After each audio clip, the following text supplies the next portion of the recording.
Hey, how's it going, universe? Welcome to another episode of Zoobox Goes to the Movies. I'm your intrepid host, Shaun. Welcome again to our past and future guest, Dan Profitt. How's it going, Dan?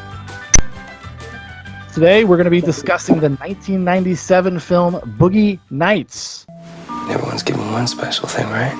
Everyone's blessed with one special thing. I want you to know I plan on being a star. A big, bright, shining star.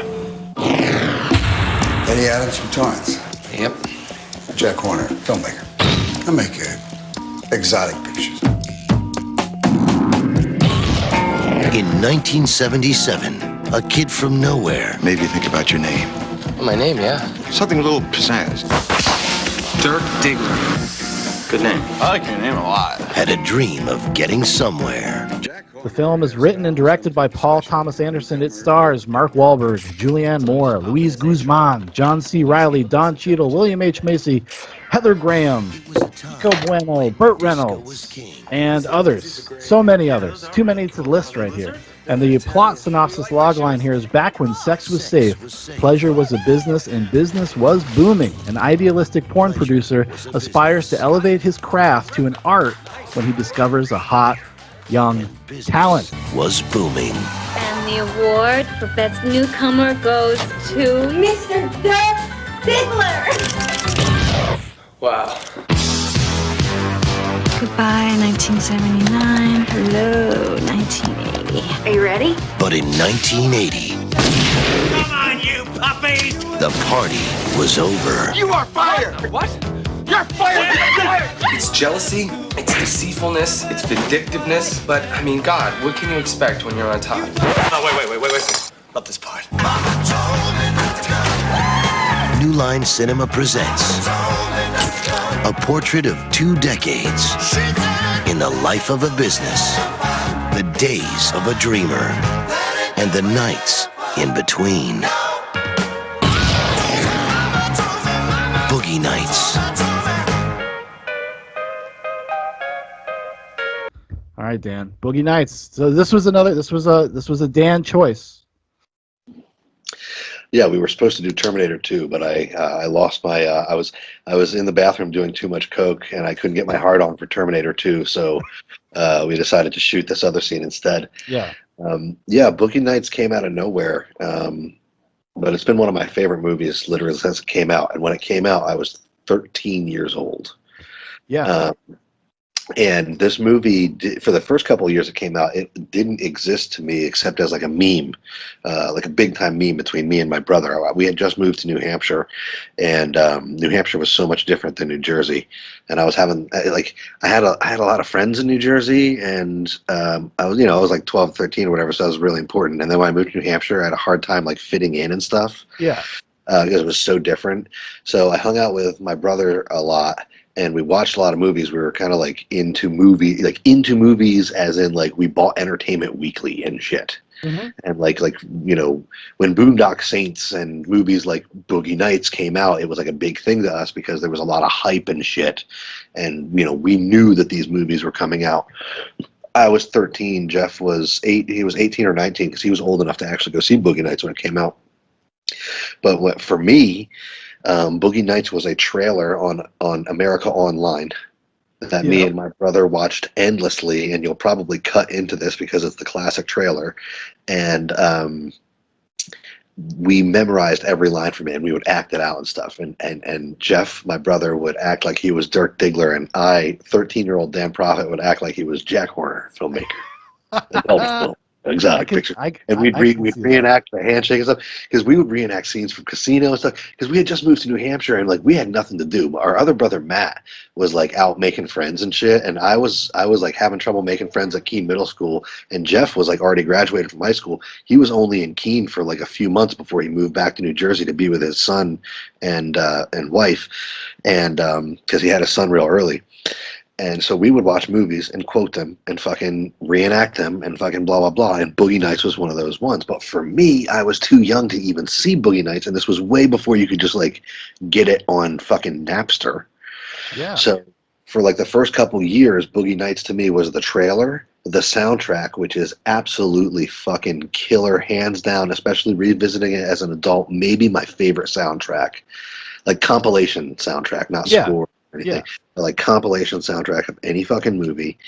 And like that's what I knew Boogie Nights as, and the hype and the report back from Jeff, because he came back from the movie theater with all these other crazy scenes that weren't in the fucking. He told me about the fucking part with Floyd Gondoli where he talks about, I like butter in my ass and lollipops in my mouth. Like Jeff thought that was the funniest fucking thing because we were teenage boys, and he brought back all that shit. And he like, so I had a vision of the movie before I had even ever seen it. Yeah. You know, and Yeah, for and sure. when I actually finally got to see it, it was like I had finally just, self-actualized as, the Boogie Nights fan. Well, like, But let me ask you a question. So you had all this hype, all this buildup. It's like a legend. It's mythical in your life. So when you see the movie, does it meet your expectation? I assume it did, obviously. not only did it meet my expectation, but you know how things happen with the Zoobox test. You see a movie that you love, but you take notes on it and you read it and you listen to all the different things that come with it, and maybe like source material, like a book or whatever, and you get a different appreciation for it. And sometimes it's a lot worse. Like I remember going back and looking at Copland and Tombstone, and if you had asked me before the Zoobox episode, I would have told you it was in the top 10. Yeah. And afterward, I would have told you, look, that's a great movie, but it's got some really big flaws, and I would put another movie for it. Watching Boogie Nights, and we'll get into it more as we go through the episode, but Boogie Nights has come into my life several different times. Watching it now with the Zoobox lens, it is I'd probably say it's one of my top 5 favorite movies. I would take it to the desert island with me, along with a copy of the double disc soundtrack. Oh yeah. Okay. I definitely had the soundtrack when I was a kid. I was a little bit different because I had even though my parents were dirt poor, we lived in like a fucking trailer. We had satellite. We had Prime Star satellite, and we had one movie channel. That movie channel was Stars, and Stars would have like all of these preview shows where they would talk to the actors and stuff. And I saw the previews for all the new movies, and like just like you, I read Entertainment Weekly. I didn't have a brother, though. I was by myself, like, even more pathetic. Like, just by myself, just pouring over the stuff. Like, oh, dude. I'm like, how old? I was 11 years old when this came out. So, 11-year-old boy being like, I can't wait to see Boogie Nights. My dad was like, what the fuck are you talking about? But we had Stars long enough that it ended up on Stars, because there was no way like I was going to be able to rent that movie or get it into smuggle it in somehow. Like I just didn't have that kind of reach, but exactly. it ended up on Stars. So if I could just sneak out of my room late enough at night and keep the TV low, I could watch that's when I watched a lot of movies. So I'm like my ear to the old TV. We had one of those old TVs that's like half, like it's a piece of furniture. It's like made out of wood. And I was right next to that little speaker, just like looking at the screen. And it's a movie that it's like a vibe. It's a tone. It's infectious. It encompasses like so many things that it has no business working. No business working. Right. It is if one person was miscast or anything like that, the entire thing falls apart. The verisimilitude of the movie falls apart. Like Burt Reynolds gives one of his career greatest performances in a movie that he fucking hated making it, and he hated it so much after the fact that he sabotaged his own chances to win an Academy Award for the first time in his life. Like, it's an amazing, and he's the only person that could have been Jack Horner and done it, because he has to say some ludicrous shit, and he does it with paternal warmth and sincerity. And but yeah, like I from a very young age, just like I think Dan is in the same disposition. Like we wanted to be filmmakers. We saw ourselves as little movie makers when we were kids. And seeing a guy that's 26 years old make this movie is kind of inspiring for a young kid. For me, it was like it was like a guy who comes out of nowhere and like takes everything he's ever watched, everything he's ever learned, and condenses it into his own vision of something. Yes. It was like astounding. It's the only other person I've ever felt this way about was, and I know this is like cliche and stuff, but Citizen Kane, Orson Welles, his first movie out the gate. And I know not everybody loves Citizen Kane like I do, but Like, if you go watch that movie, like, just sit down and watch fucking Citizen Kane and think about that's a 26-year-old dude. Movies, they'd only been making movies for like 15 years when he made that thing, and it took the industry another 50 years to catch up to it. But that's how I felt about Boogie Nights. Like, it's like an arrival of a new presence, a new talent, and it's like in the movie, like it's imbued with that energy. Yeah, and it's interesting that you bring up Citizen Kane because that's another movie that is concerned with rosebuds. But no, you're right, spot on when you talk about how, like, as a quote unquote young aspiring filmmaker, this was inspiring to me because I used to listen to the soundtrack and do writing. Like, I remember specifically ripping off a lot of the soundtrack for songs and scenes for movies that I was writing when I was 14, 13, 15 years old. And that's what's cool about this movie to me is that it literally existed to me as a soundtrack for like 16 or 18 months before I even ever saw the movie. And I was immersed in the music of it, which allowed me, one of the creative ways that I consumed the movie this week during my busy work week. If you put the Netflix app on your phone, you can just close your phone and listen to it in your headphones. So I did an experiment. And I thought, this movie has such great dialogue and such great soundtrack, and I'm working so much, and I really want to get more in depth with this movie. So I just put it on and saw how it would be if I just listened to it. And it's fucking awesome. I mean, you do miss a lot because it is also such a stunningly visual movie, and he does some great things visually. But just from the sound perspective, he mixes the songs so well. I mean, I think he actually takes the original mix of some of these songs and kind of like ups the mids and the bass a little bit to make it a little more punchy. Oh, I think you need all that bass. I mean, if you want a system to handle what you want, yeah, you need the bass. Yeah, it just doesn't come stock, but we do it for a small price here at the store. Yeah, and all these songs that he puts into the movie, I mean, he does it so masterfully. I don't know I should have looked more into the people who actually helped him with the music, but the way that he edits it in, it's very Scorsese, where this is like a vignette movie of these tiny scenes that are like little music videos that have these little punchy moments that go on beat, and you can actually hear in some of the scenes, and maybe I'll send you some timestamps so that you can clip them in and show. You can hear in scenes behind the dialogue where the songs kind of skip a little bit. Yeah. So that later on, so that like 20 seconds or 30 seconds later in the scene, it'll sync up with a really cool thing that happens. Yeah, it can hit the beat. Like, it's like when when the Colonel arrives.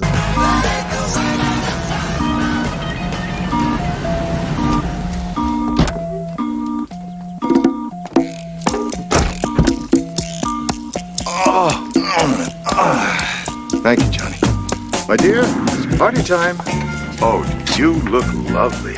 And he opens the door, and right on that fucking note, and you're just like, I'm thinking of that scene exactly, and he like gets out of the car and he's like grunting like an old man, just like squeaking as he gets out of the car, and he's got his tiny little pedophile girl with him, who's tiny as a minute and shy as a fucking butterfly. Like, oh Jesus Christ! Right. No bigger than a minute, are you? Shy as a butterfly. Out there. Anyway, but that scene specifically, and like he does cool things with the effects of the music, like when people like Spill Wine is playing during that scene, which 13-year-old Danny had no reason to love the song fucking Spill the Wine, okay? But I did. And I have this distinct memory of like, in a, teenage boy fit, like flipping out, like singing it in my house and like really annoying my parents and then being like, shut up with the fucking Spill the Wine. But in that particular scene, when they dive into the pool, anytime somebody dives into the pool, there's a cool effect on the music, and the music actually gets louder when you go underwater.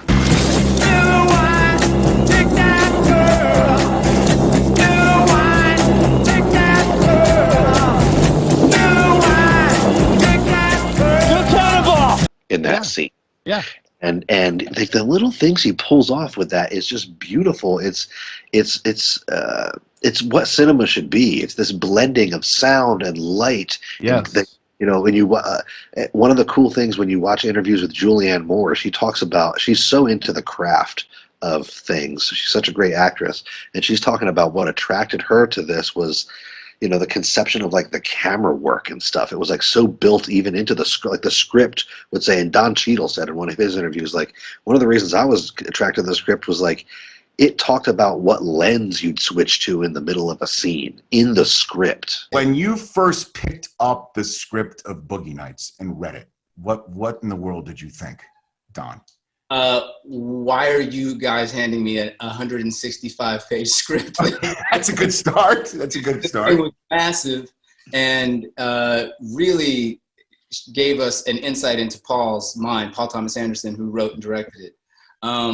Because it was really very technical. It had every camera move that he wanted to do in it. It had, you know, speeds that he was going to ramp the camera to, and it was just I hadn't, you know, snap zooms, things that you aren't used to. I hadn't been used to it until that point, reading in scripts. So it was reading sort of the shooting script, a manual, as well as trying to read the actual words. Yeah, it was an abrasively long and detailed script. It was not like something that you could ever sell today. Yeah. Like only could be done in that period of time. Right, and it made real actors salivate because they were like, "Holy shit!" Yeah, because like, this guy, because this is Paul Thomas Anderson. This is only his second movie, and while he's from the Valley in California, and he worked as a production assistant on a lot of stuff. His dad is like a famous horror host. You won't believe how bad this movie is. I don't know. Have no idea why you're here. You know, you could be out playing cards. I like cards. You get a girl and you poker. You know what I mean? And he said that. I've got that on tape. I've got that on tape. Galati plays nothing but poker. See, what you do in poker, you get a girl and you poker. Incidentally, I didn't think about that twice or I would never have said it. You know what I mean? It just kind of... It's Ernie Anderson. So he had some connections to get things to people, but you still have to get those people. I mean, this is a fucking ridiculous cast for his second movie. But what's also funny about it is that like every character is like his third choice actor. And if he had gotten his first choice with everybody, the movie would have sucked. Leonardo DiCaprio would have been Dirk Diggler. Samuel L. Jackson would have been Buck. Like Warren Beatty would have been fucking. Warren Beatty is the one person that I could see like maybe. But you know who was like if you watch the Dirk Diggler story, the Colonel plays Jack Horner. Yeah, it's Riddle. I think the guy's name is. You know, when it came to shooting a scene, and I called action, there's no one better than Dirk. No one. That was actually his last movie. Rest in power. Yeah, this was his last movie. He's most of his career is voice acting. Like he did a lot of the cartoons that you probably grew up watching, like Ninja Turtles. He did like little bit roles and stuff, and a lot of television acting. And that's how actually he was friends with Paul Thomas Anderson's dad. And that's why he's in the Dirk Diggler story in 1988. Because I mean, he was 18. Paul Thomas Anderson was born in 1970, so he was 18 when he made that. Which is, I laugh so hard at that because when you're a young filmmaker, you think about like, okay, what can I do? What can I actually maybe make? Mockumentaries, very attractive. I tried several times, actually, with a lot of our mutual friends who just ghosted me when it would come time to film. They would just ghost me. They just wouldn't show up. Right. I would go to their houses and they just wouldn't answer the door. Like, fuck you guys. And that's the last time I talked to a lot of them. But yeah, that's why it's attractive. But the fact that because I watched that and it's not good, right? But it's not like I understand it. And I was actually shocked by how much that faux doc, that 30-minute short film informs that movie. Like how much, like beat for beat, it's in there. Yeah, well, what was interesting to me was that, I'm so glad he didn't take that mockumentary route, but he managed to capture the essence of the slapstick in the characters of Dirk and his friend Rothschild. And the only reason he could do that is because he had the right actors. Like that is such a fine line, like fine tonal line to walk, right? And it's because everybody was being incredibly earnest. That's what when I watch the movie, like every performance is very earnest. It's almost like he goes overboard, like in his next movie, Magnolia, which I like Magnolia, but that is like the cranked up to 11 version of like characters, right? Because it's like a giant soap opera. Don't you call me lady! I come in here, I give these things to you, you check, you make your phone calls, look suspicious, ask questions. I'm sick! I have sickness all around me, and you fucking ask me my life? What's wrong? I'm using death in your bed. It's the most soap opera thing ever made. And I think it's kind of gets a little squirrely in there. But in here, he just found the right balance. Yeah, it gets definitely a little squirrely. Yeah, because I actually watched most of Magnolia. I put it on thinking I was going to go to bed, and then I just ended up fucking watching it. And then I was ruined my next day because I was up till like 2:30, just laying in bed. Cheers to Paul Thomas Anderson, and cheers to you. I'm going to take a drink with you. I put on, hold on. Drink at home, Zoobox audience. The first time I watched Boogie Nights for this, I should have just sat down and watched it with Caitlin because she was on the couch. She was probably folding laundry or looking at her phone or something, and I just put Boogie Nights on because I was going to make a little clip show out of it and watch it for like a half hour, catch all my favorite scenes, and then go to bed because I was so tired. And then I sit down and start looking at it, and all of a sudden, Mark's pulling his fucking dick out, and the movie's over. Yeah, it's a very quick 22 hours and 40 minutes. Yeah. And each scene carries you to the next, and to the next, and to the next. Well, it's like you had said before. He takes that Scorsese like montage thing, right? And you just get caught in it. It's perfectly like bridges all of these gaps, like perfectly does it, and they're so fun. Yes. And you just don't realize, like, oh my god, like that was a 10-minute sequence. There's 10-minute montages in this movie, and you don't even notice. And by the way, to the listeners at home, if you think that I don't listen, I have nothing negative to say about this movie. I'm going to be riding Paul Thomas Anderson's dick, or as I have found as I've done the research for this movie, people call him PTA. Yeah. Or PT Anderson. PTA did an amazing job with this movie, and I'm not going to say anything negative about it. But I mean, you're right. It just carries with such momentum that when I sat down to watch it, I thought this movie is so incredibly long, I'm going to have to watch it in chunks. And it just flows like a river, dude. And boom, it's over. And you almost wanted that extra 20 minutes because he wanted it to be 3 hours long. Yeah. He went because he got burned on Hard 8, his original film, his first film, which also stars Philip Baker Hall, Gandolini in this film. It was originally called Cindy, but he got burned by a studio. So for some reason, this 26-year-old new guy goes into New Line is like, it's going to be 3 hours long, and it's going to be NC-17, and you're not allowed to fucking touch it. Yeah. And that's the only way I'll make this movie. Like, imagine saying that to somebody. Like, he has no position. Like, that's the beauty, I guess, of doing something like this at his age. He just doesn't fucking know any better. He's just like, no, I'm not going to get fucked over again. And then they decided to make a compromise. He's like, well, I'll give you 3 hours if you give me a rated R. Which I can't imagine that happening today. I just can't. I can't even. Everything is so like corporate and cookie cutter, and even the way they like they look at screenplays nowadays, it's all about like page numbers and formats and like. No, Boogie Nights would never be made today because it doesn't star fucking Iron Man. Oh, there you go. Well, actually, Robert Downey Jr. He could be Jack Horner. Actually, you know what, dude? You're right. You can pull that out. I mean, Robert Downey Jr. literally pulled off blackface, so I'm pretty sure that at this point he could probably do anything. Tell him, McCluskey. Tell him what time it is. I don't believe you people. Huh? What do you mean, you people? What do you mean, you people? Huh?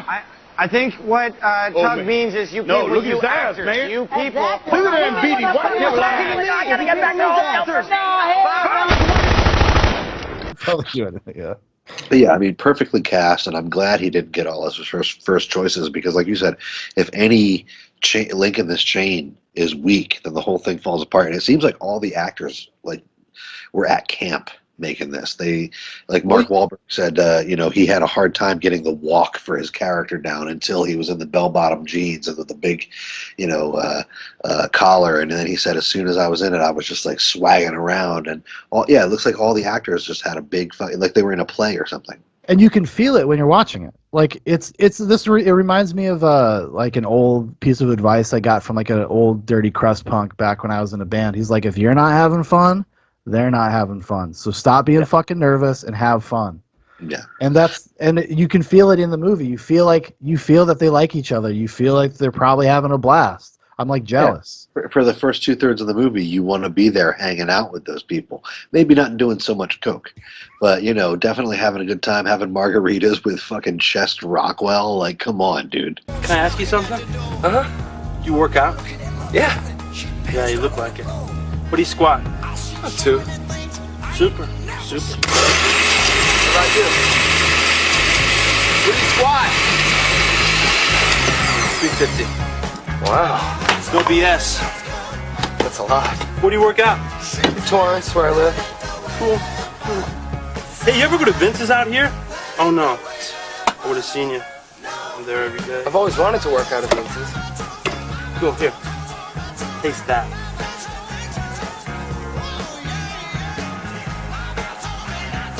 Rock and roll. Right? Hey, did you ever see that movie Star Wars? Oh, about 4 times. People tell me I look like Han Solo. Really? Yeah. Like that sounds like you definitely want to go to those parties a couple of times. But then, Todd starts showing up with his carpet dope. I'm not going to say who the MVP is yet, but he's my runner-up. This Tom Jane and Boogie Nights is runner-up. There's one person, and it involves Todd. It involves Tom Jane, but he wins. But Todd was I was teetering. Like this is a very serious thing we do. I was teetering. I was like, oh, is it Todd? I think that in the spirit of Reed Rothschild, we should on 3 say our secret MVP of the movie. Okay. Okay. Ready? 1, 2, 3. Alfred Tom. Molina. Who did you say? Thomas Jane. I think that Thomas Jane is the secret MVP of the movie. Hold on, before we get into that, I was going to say Heather Graham for the entire week. I was going to say Heather Graham. I agree. Actually, I agree with you. There's a few like secret MVPs. There's a few of them. Insanely good in this. Every actor is insanely. Philip Baker Hall, the guy who plays Ganolini. Fucking just that he's barely in the movie, and you're like, whoa. Yeah, he's in the movie for very few. He's in the movie for very few scenes, and he has like 1 scene of dialogue. Yeah, and the guy who plays the Colonel, like, it's a great. It's a weird performance, but it's a great one. Like, it's great, even though. Let me make my case, and I'm dressed up as Alfred Molina tonight. I didn't bring my Speedo, but let me make my argument for why Alfred Molina is not the secret MVP of the movie. Okay, I think that Alfred Molina is just like the MVP of the movie. Okay, you're right. Everybody knows. But this is what I had the same thoughts. I had the same thoughts because I was like, well, it's such a showcase, and I was like, Todd's like kind of low key in the background for a while for that second half of the movie, but he's given gold. Like, he is. Yes. Hilarious. He's fucking hilarious. Yeah. The introductory scene with Todd at the party. Todd Parker. Reed Rothschild. Oh, you made it! Yeah. Amazing party, man. Fucking chicks everywhere. You bet. Courtesy of Jack Horner. Thank you. I wouldn't mind me having a piece of that action right over there. Michelle, I'll introduce you. Sure. Introduce you to my lap. Did you get off work, man? Don't dance Sunday night. Right. Whose fed is out on the driveway? Dirk. So jealous. That shit's jamming, man. Start down low. 350 cube, 3 1/4 horsepower, 4 speed, 410 gears, 10 coats of competition orange, hand rubbed lacquer with a blue plain manifold. Full fucking race cams. Whoa. Yep. And he starts talking about Eddie's car, Dirk Diggler's car. Yes. Like 75% of his dialogue in that scene is just him listing all the things that are on Dirk's car. And it makes me laugh. Dish paint. And it makes me laugh so goddamn hard, dude. Like, so hard. Like the zoom, the push into his face when he's just like, whew, yeah. Like I was Yeah. like, Yes. His facial hair and shit, his actual hair, and the fact that he is introduced as a male dancer, you never see him doing any of his male dancing, but you can imagine it in your head. And it's yes, funny as fuck, dude. like a Also coked knowing out that he played the Punisher. sleazeball. But the fact, like, here's why I would say him. And actually, that's probably the one flaw in the film that I could see is that the character of Todd should have had more screen time. He should have been shown as the person who was driving Dirk and Reed's destruction a little more. But I think that, like, if those scenes might have been there, maybe they weren't there, maybe they were, but maybe they were. It was, bogging down the film or something. It has perfect pacing. But I think that Alfred Molina's like Boba Fett. Yes. Like, Yeah, great. Yeah. if he's in the movie any more than he is, then he doesn't work. Hmm?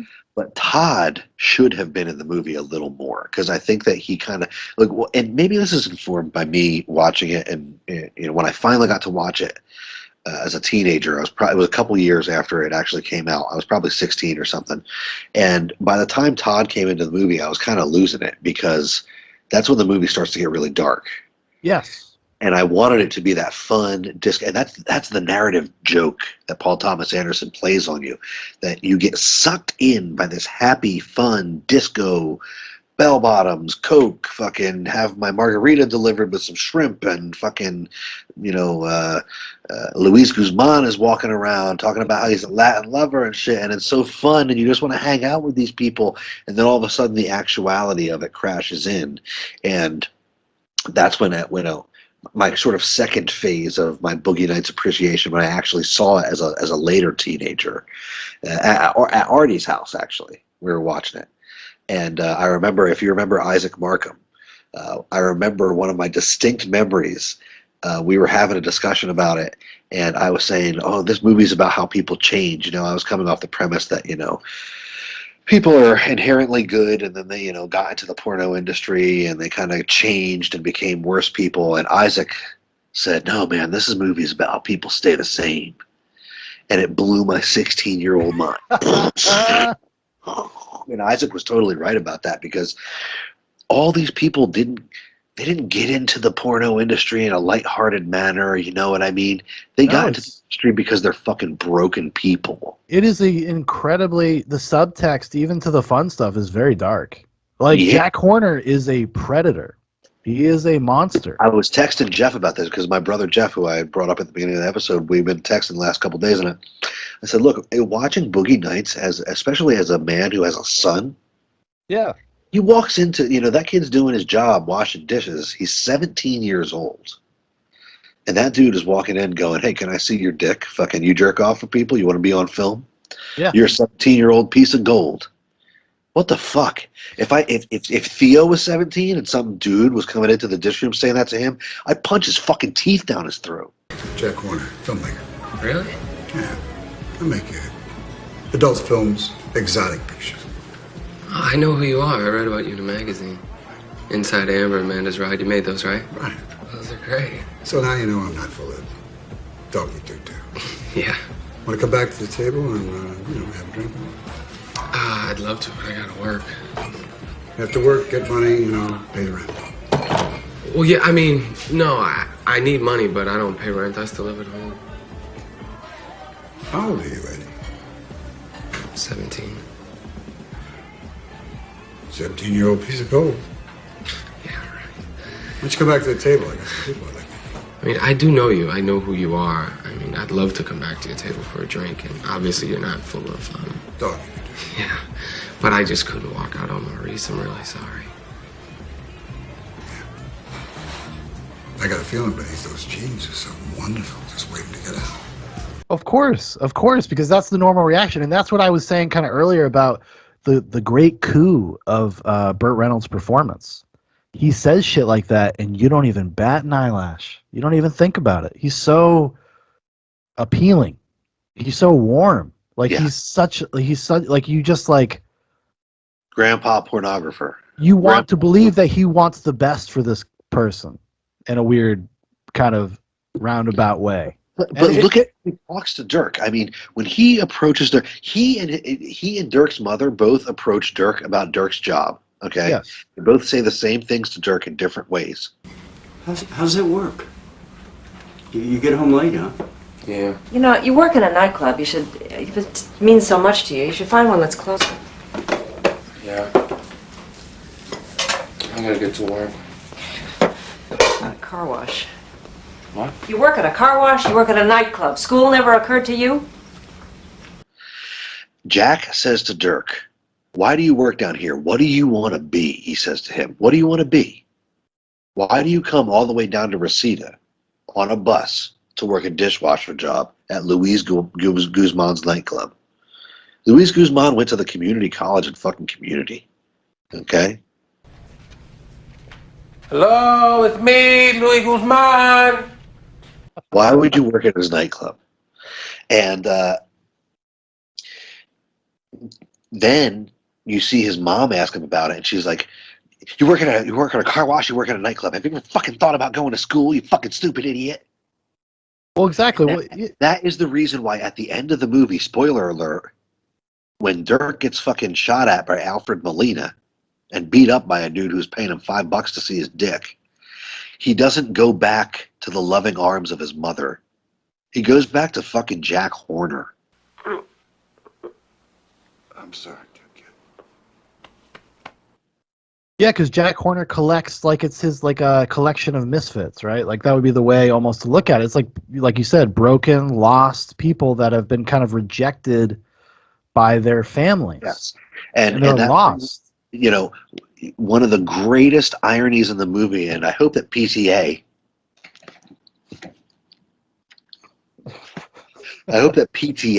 did this on purpose. When Julianne Moore looks up at Mark Wahlberg and says, "You can come in me. I'm fixed." Yeah. The irony of a completely broken woman saying, "I'm fixed." Like, these people are all attracted to this lifestyle because they are fucking broken people. Okay. Well, this is one thing, and it's not like necessarily a critique of the movie per se.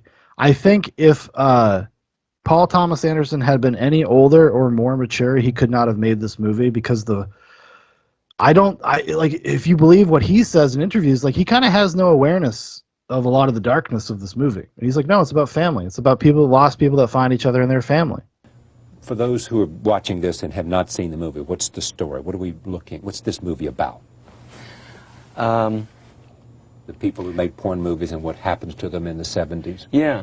It's funny because you say that, you know, and some people will sort of run for the hills. You know, they hear porn, they run for the hills, and you want to kind of stop and say, well, no, it's sort of about the sort of the need to kind of create the surrogate family within this world. And then they really roll their eyes and they go, well, you know, you're pulling my, you know, Yeah, right. screw you. You know? I don't want to hear about surrogate families. Yeah, and then you sort of, you know, you just get in this kind of tangled web. You know, it's kind of like the rock star who introduces the song before he sings it, like this is a song about love and redemption, and you're just like, sing the song, just sing the song.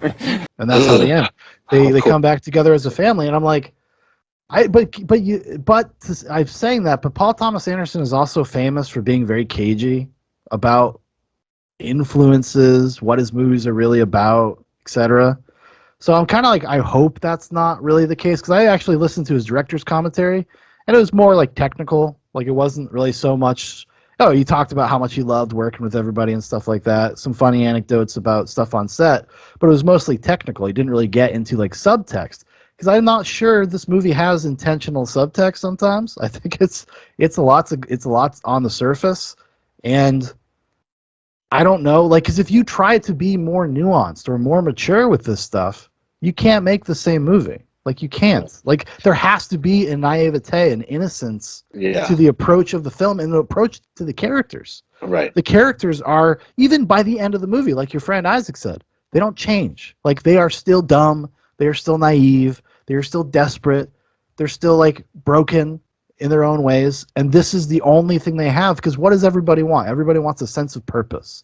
And the only way these people have found that is through Jack Horner's pornography business. Right. The only person who makes it out is Don Cheadle. Because he gets to open up his store. Did I hear someone say deal? This weekend, and this weekend only, Buck Super Cool Stereo Stores making super cool deals on all name brands. We're open, we're ready. All you need to do is walk over, get down, and come inside us. Word.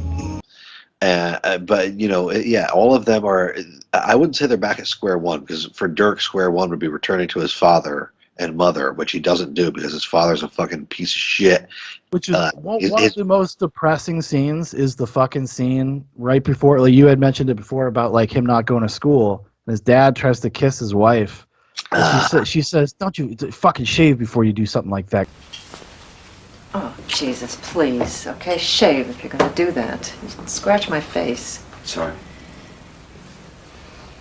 Scratch up my Right face. after, when I was listening to that scene, I was doing dishes, and right after she said that, I walked over to Caitlin with my scratchy beard, and I gave her a bunch of big smooches. Okay, just to fucking, just to give it the test. And god damn it, dude! Like why I forgot, and that's the thing about the character of his father. I completely forgot that fucking character was in the movie. I've seen the movie a bunch of times. I completely forgot that fucking dude was there. But that's what, like revisiting the stuff as like a person who's got a little more road behind them.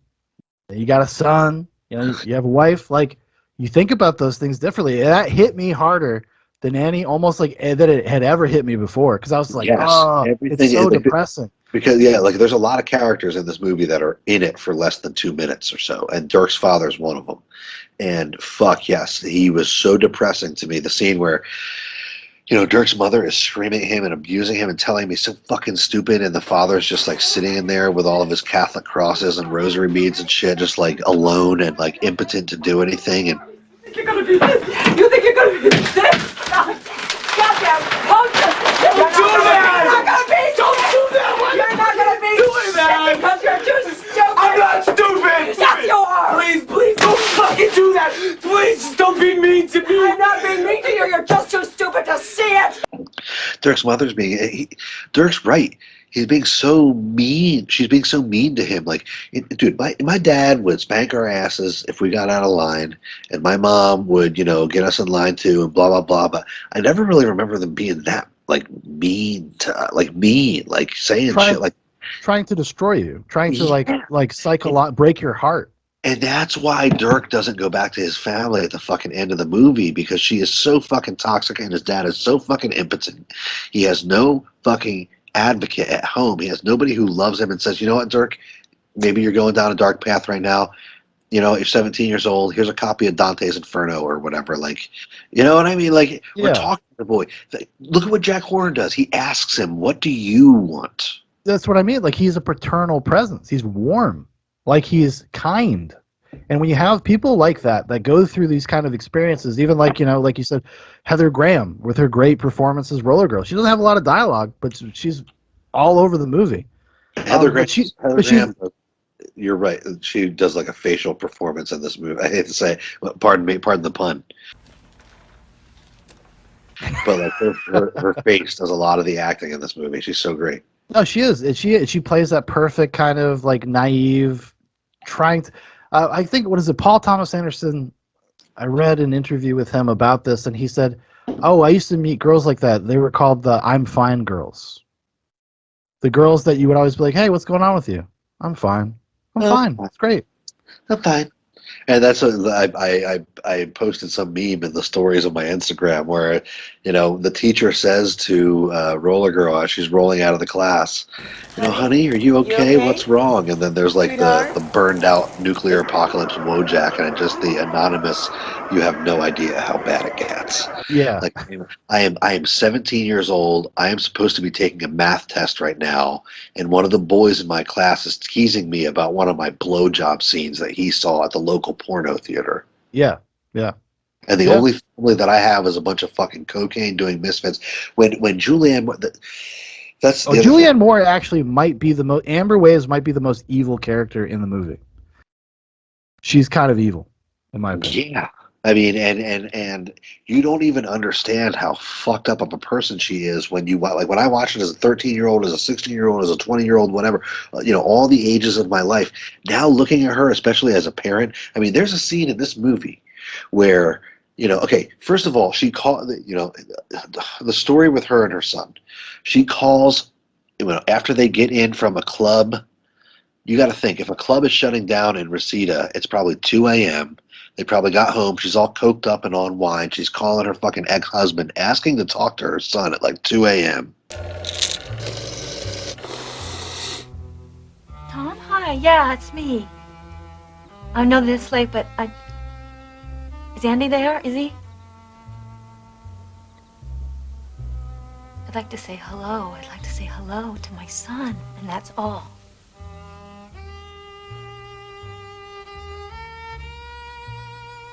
Let me tell you something, Tom. Let me tell you something that you don't know. I know a lawyer. You understand? You might think I don't, but I do, and I'll take you to court.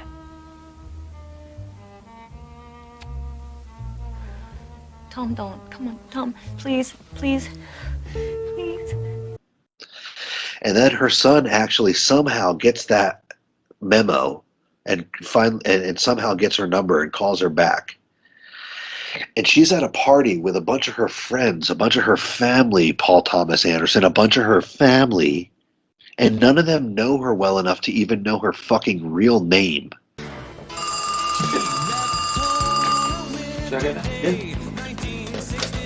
Hello? Can you speak a little louder, please? Who? A Maggie. You know Maggie? I don't know Maggie. Look, sorry, there's no Maggie here. Your mother. Oh, okay. Just give me a second. Watch that. So that the one time that her son calls, she's fucking doing cocaine on the couch, watching Dirk Diggler, her new son, her quote-unquote new son, who she's going to incestuously fuck throughout the rest of the movie. Yeah. Okay, when her real son is on the phone, nobody in her her quote-unquote real family knows her well enough to even have her name, so that son can re-fucking connect with her, and she's blowing coke and looking at Dirk and thinking about his 13-inch fucking cock. Yes, you're correct. I didn't want to say it because I love Julianne Moore, I think, so much, but Amber Waves is a fucking trash human being. Well, because she's the part with it, you know, she talks about on the phone call with her husband. I got a lawyer, I love Julianne Moore's accent. I got a lawyer, and I'm gonna call him. I tell you, I'm gonna call him. And then when she finally goes to the hearing, she doesn't even have a fucking lawyer. And then the scene cuts off when the judge asks her, "When was the last time you were arrested?" Your Honor, she has been in and out of trouble with the law on several occasions for this sort of thing. No, not anymore. No. Have you ever been arrested? Yes. When was the last time you were arrested, and what was the charge?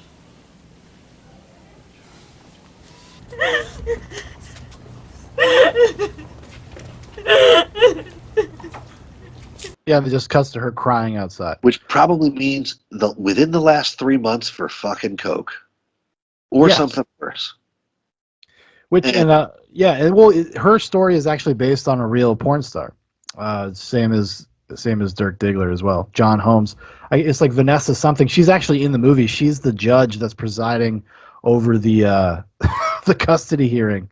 That's very the real person. Very fitting. No, yeah, but it's like coming back because it had been a few years since I watched Boogie Nights. But like Boogie Nights it's like kind of a staple. I've seen it so many times over the years. Like every couple years, I'll go down a whole rabbit hole, then I'll watch like Boogie Nights 3 times in 2 months, and then not watch it again for a couple years. But I think this is the first time I've watched it since I've had like a kid, and it really changes your perspective on like what is going on, like what is actually going on. It's because you're not filled with like that selfish narcissism that all young people are filled with anymore, and you're looking at your life and the things that involve your life and the choices you've made, like to have a child or something. Like that's a choice, like that you're making, right. And you have responsibilities to that. And these people don't. There's a complete amorality to a lot of the characters, and it stops. And it's so.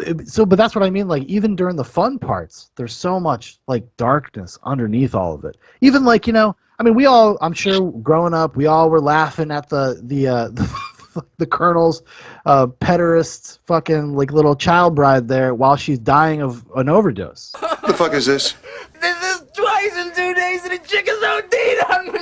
Well, do you think this means that maybe you ought to think about getting some new shit? What do you think? Yes, sir. Oh, shit. She's freaking out. Oh, see, look at this. With all this fucking conversation. Come on. It's like everybody, because it's a funny scene. It's a funny scene. He handles that situation the way that any professional handles like a situation that's going wrong, which means that he's been in that situation a bunch of times, and that's the situation that gets him fucking landed in jail. Yeah, which is one of the. It is a scene that has never left my memory since I was a kid. Is when he's talking to Jack Horner in jail. Oh, Jack. Oh, God. You thought she was older. You didn't do anything. She was just at the. She was at your place. You didn't do anything, right? Right. Nothing. You didn't do anything, dude. Not a thing. You know me, Jack. I didn't do a thing. You didn't do anything. No, I didn't do anything. All right, nothing. No. But they found something at the house. What? There's something. It's Jack. It's my fucking weakness, Jack. It's just they're so small, Jack, and they're so cute and they're so adorable. I just can't help it when they're so cute. That's adorable, right? No, Jack. Listen. I don't touch them, Jack. I don't touch them in any way, honestly. Jack, please. All right. Now you think I'm an asshole. Jack, let me tell you this. I love you, Jack. I'm your friend. There's one thing I want you to do, though. Tell me, Jack, come on. Tell me that you're my friend. Just tell me, am I your friend? I have remembered that scene. Like, I can't ever shake that. Like, it is such a profoundly dark moment. And then once you get older and because you know Jack Horner knew. Like, you know he did, but he just never got caught. Right. Never got in trouble. Exactly. So Yeah, he never had to. What I'm fucking talking about. Yeah, so it's only when he gets caught that he doesn't want to be associated with him anymore, but he was happy to take his money and be associated with him all the time in between. And there's listen, Jack Horner is also grooming fucking children. He is. Just not as young as the Colonel. He might not be fucking them, but he's grooming them in the sense that he's. And how many parties did Jack Horner and the Colonel attend off screen where the Colonel had a girl who he said was 18 who was clearly fucking 14? Well, because that's the thing, that scene in the jail, there's a sense of like denial from Jack. He's like, you didn't know she was 15. How could you know? You didn't know she was 15. Yeah. These things happen, you know? And no, that's not. And it's not until like the reality sinks in where he's just like, and you know, credit to Burt Reynolds, because I can imagine Burt Reynolds not wanting to do that scene. That's not a Burt Reynolds scene. Like, he thinks he's having fun. We're making porn. I'm a pretentious director. Whatever. But then there's a moment where Jack Horner, the reality of who Jack Horner is, has to be played on screen. And I can imagine that probably being uncomfortable for Burt Reynolds. He probably had to hold on to the fact, like, well, I'm rejecting this guy. I'm rejecting him. Because honestly, Burt Reynolds seems like kind of like, I like Burt Reynolds as an actor. I've never been a super fan or anything. But he's not like a complicated person. If you watch like interviews and stuff with him, he's like an old Hollywood tough guy. Like, that's what he is.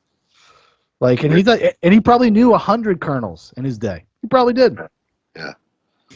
And, you know, I think he had probably some similar objections to the movie that Mark Wahlberg did. You know, Mark Wahlberg kind of has issues with the movie because he wants to be like a good Christian man, and he started with a 13 cock. He asked the Pope for forgiveness. Were you kind of, in a way, relieved that he wasn't familiar with all of your work? There are a few movies that I am definitely hoping that God is a movie fan. You know, movies like Boogie Nights there's gonna be some explaining there. Yeah. But what if he was like, I love Boogie Nights? That would have been bad. But there was this young boy who was singing. He was probably 11 or 12 years old, and he had this angelic voice. I mean, he was singing gospel, and he was absolutely amazing. And then all of a sudden, you know, he comes up, gets an award from the father, and then he's walking by me, and I said, wow, you have an amazing voice. He goes, I love Ted. I said, you're too young to see Ted. And then I did quickly apologize, and I asked the father on stage to say a little prayer for me, because I know I've made some movies that are probably questionable in the eyes of the good Lord. Yeah. I think you just covered yourself well. That was good. Yeah, but for his early career. He say at least he's realistic enough to say. I think there was a quote that he was like, "I hope God's a movie fan and he understands why I tried to tell the story." You know what I mean? Yeah. Because for only for the first 2/3 is it a glamorization of this shit. And like you said, there's a dark subtext even to that. And I mean, the movie ends with Dirk like jerking off for $10 and Roller Girl getting like pretty much raped by the kid who was in her class making fun of her for the blowjob. Yeah. It's not a happy ending. And then at the end, everybody just starts at square B again. Like we're gonna just try this again with all the same steps. That old cliche about people, if you're crazy, you do the same thing over and over again. They start just exactly at the same spot. And it's funny you bring up that scene with the Colonel too, because that's actually how every stream after we get off the recording of Zoobox Goes to the Movies, and you're trying to like get me off the stream, and I'm saying to you, Shaun, you're my friend, right? Actually, that's pretty mutual. I think we probably both feel that way because we're both like, we know we got to get up early. Yeah, it's like 2 a.m. and we're like, we gotta stay. Hey, we just talked for 4 hours about RoboCop, and we gotta get off.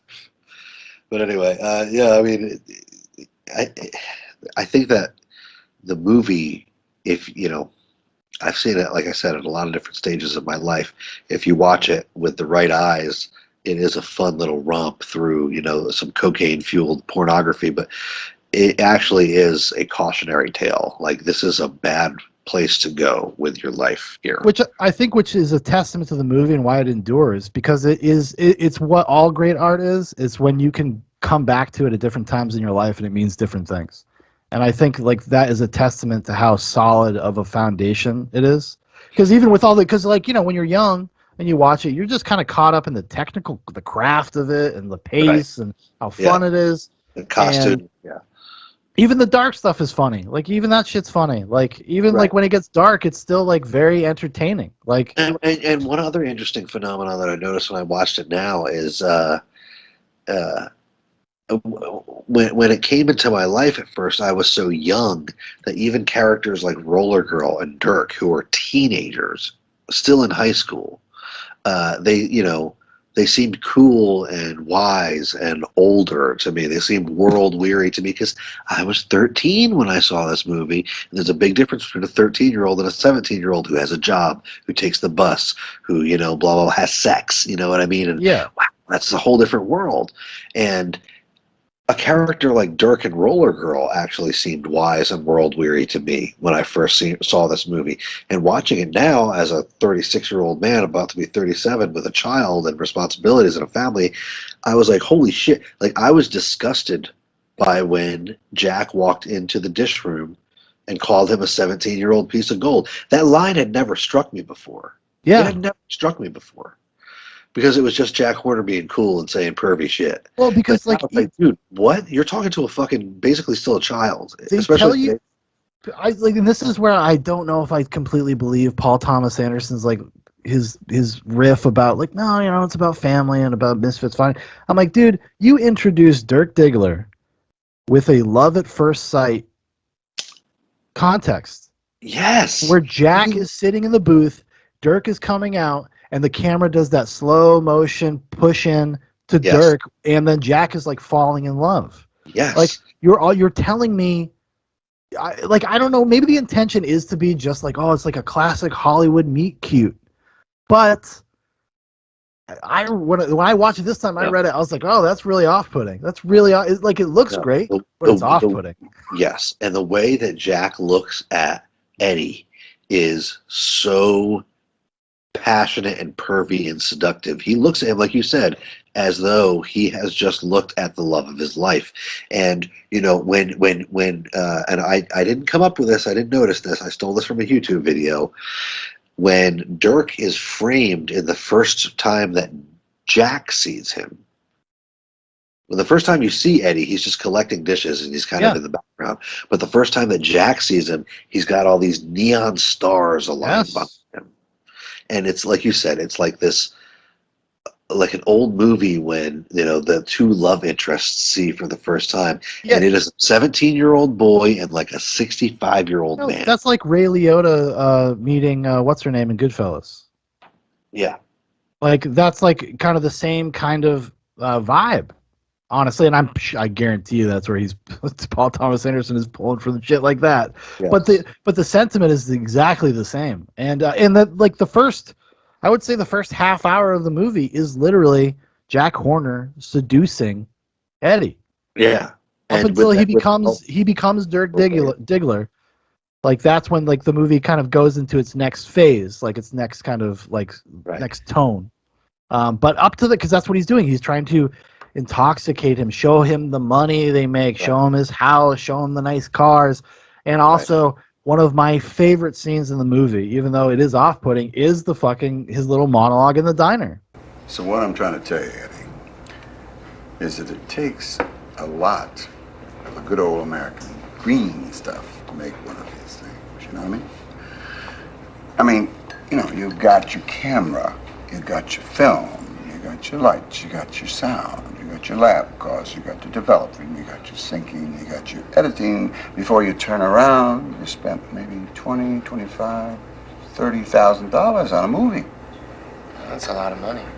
Bet your ass it is. But if you make a good one, there's practically no end to how much money you can make. When he's talking about the nature of what he does and the kind of money that he makes, but what he really wants to get out of it. Like, Jack's a filmmaker, dude. He's just not a pornographer. He's a filmmaker. I love it. I love that, like, when he's just, I want to make a film that is right, that is true. It is my dream, it is my goal, it is my idea to make a film that the story just sucks them in. And when they spurt out that joy juice, they just gotta sit in it. They can't move until they find out how the story ends. I want to make a film like that.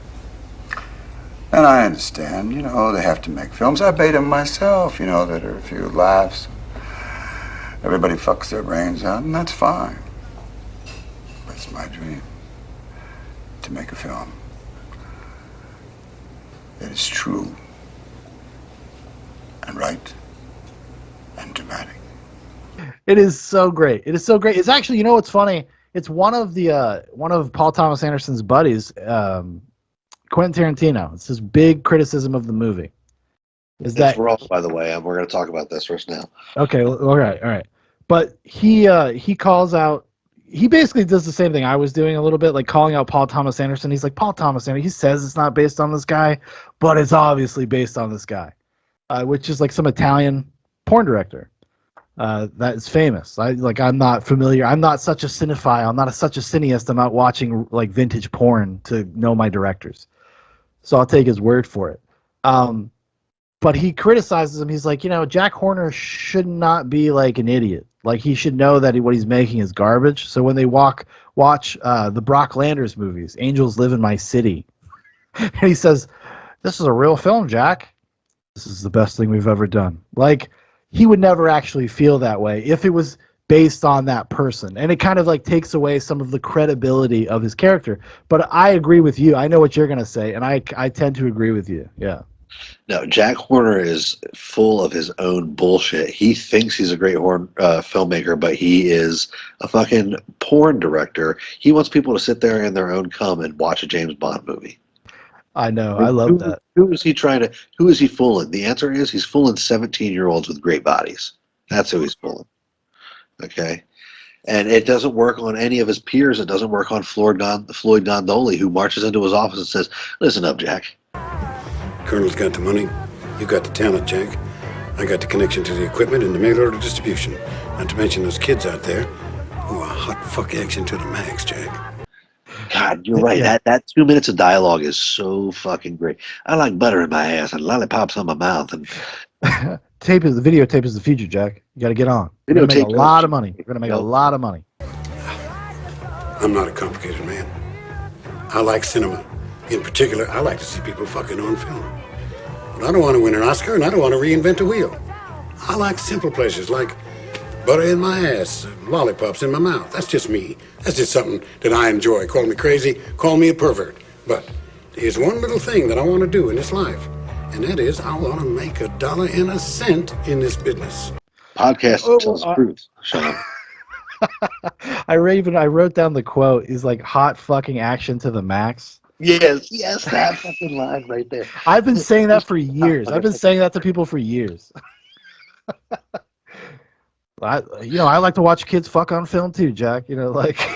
No, and it's just like, Jesus Christ, every single one of these people is the worst people.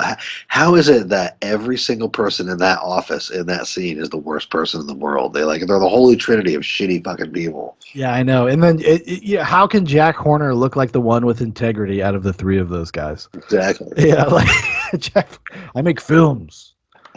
I don't make videotapes.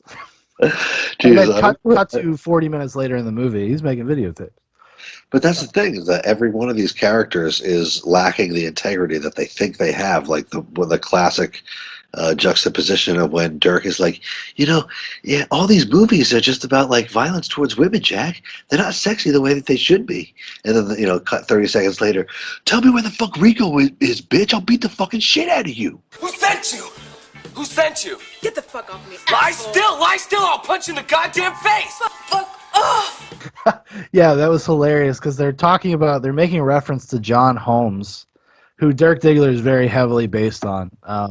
And the Dirk Diggler story, the faux documentary that PTA made, is based on an Amber Waves-like documentary about John Holmes from the era. And and they're making a little like nod to that because I guess it was like supposedly very misogynistic. I've never seen a John Holmes movie, so. But yeah, he's like, it's definitely not sexy.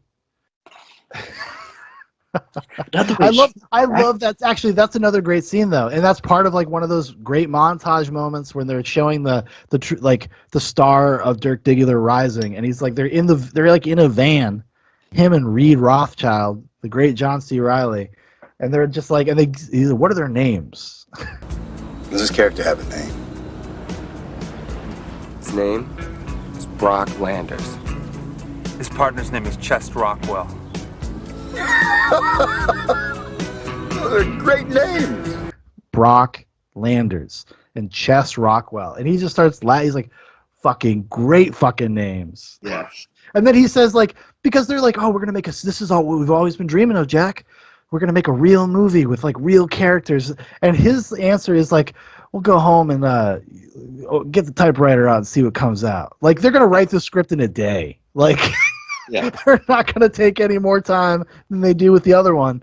Like one of my favorite, and this is a great because Paul Thomas Anderson actually said he pulled a lot of the porno dialogue from real pornos. But dude, the Amber Waves Dirk Diggler scene, the first Dirk Diggler's first scene, Amber Waves her motivation as a character, why she needs this film to be a big hit is because she's about to be kicked out of her apartment and her landlord is a real jerk. Well, as you may or may not know, this is an important film for me. If it's not a hit, I'm going to get kicked out of my apartment. My landlord's a real jerk. Really? Why don't you take your pants off? It's important I get an idea of your size. Yes. And it is one of my favorite scenes of all time of a great fucking actor playing a shitty fucking actor. Exactly. When Leanne Moore is like, I think that you have the job, but why don't I make sure of something? This is a giant cock. you know what I mean? But even must Marky have Mark, so much fun fucking filming this. Even Marky Mark, is a great bad actor. Yeah. I've seen Marky Mark, or Mark Wahlberg rather, I guess, give that performance sincerely in other movies because he's a very director-based guy. Like he needs a good director. But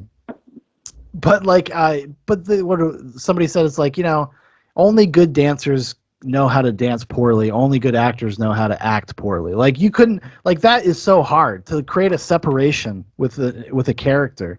Like I am a character playing a character. Like that's definitely a thing, And the fact that they just nail it. It's so perfect.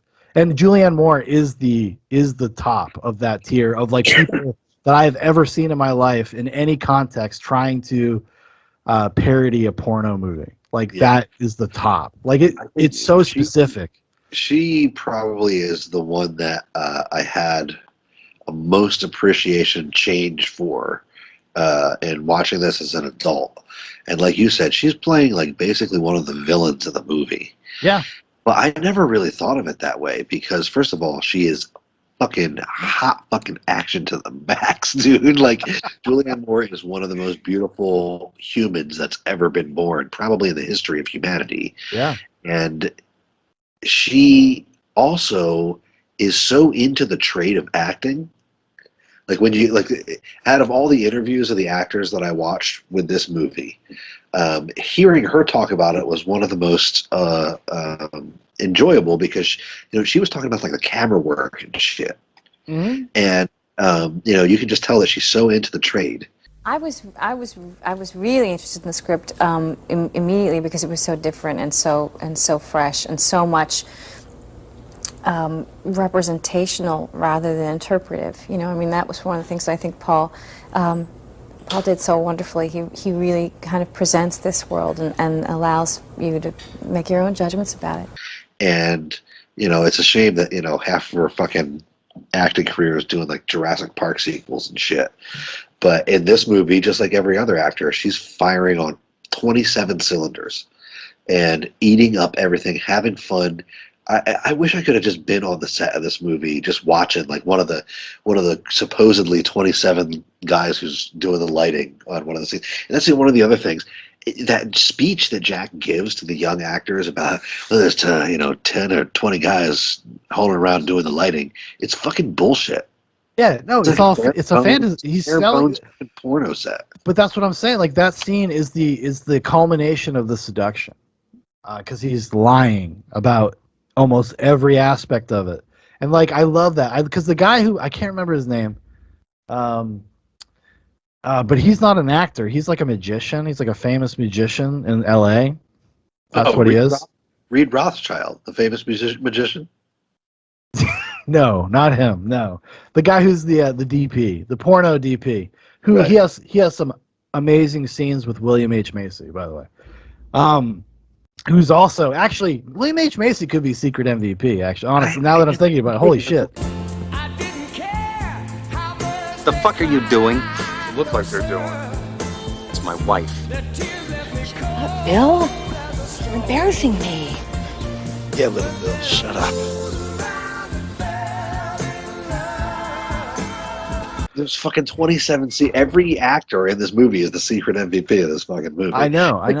Like, yeah, in that scene when the wife is getting fucked and the guy's asking about the lighting, like, they're both the secret MVP of the movie because they're both the funniest. Like, somehow both of those actors are the funniest people in the movie at that moment. Dude, but that's like the craziest thing about the balance, the tone balance that Anderson is able to pull off is like, that's an Adam Sandler movie joke. My fucking wife has an ass in her cock in the driveway, Kurt. All right? I'm sorry if my thoughts are not on the photography of the film we're shooting tomorrow. Okay? Okay, no big deal. Sorry. All right? Gotcha.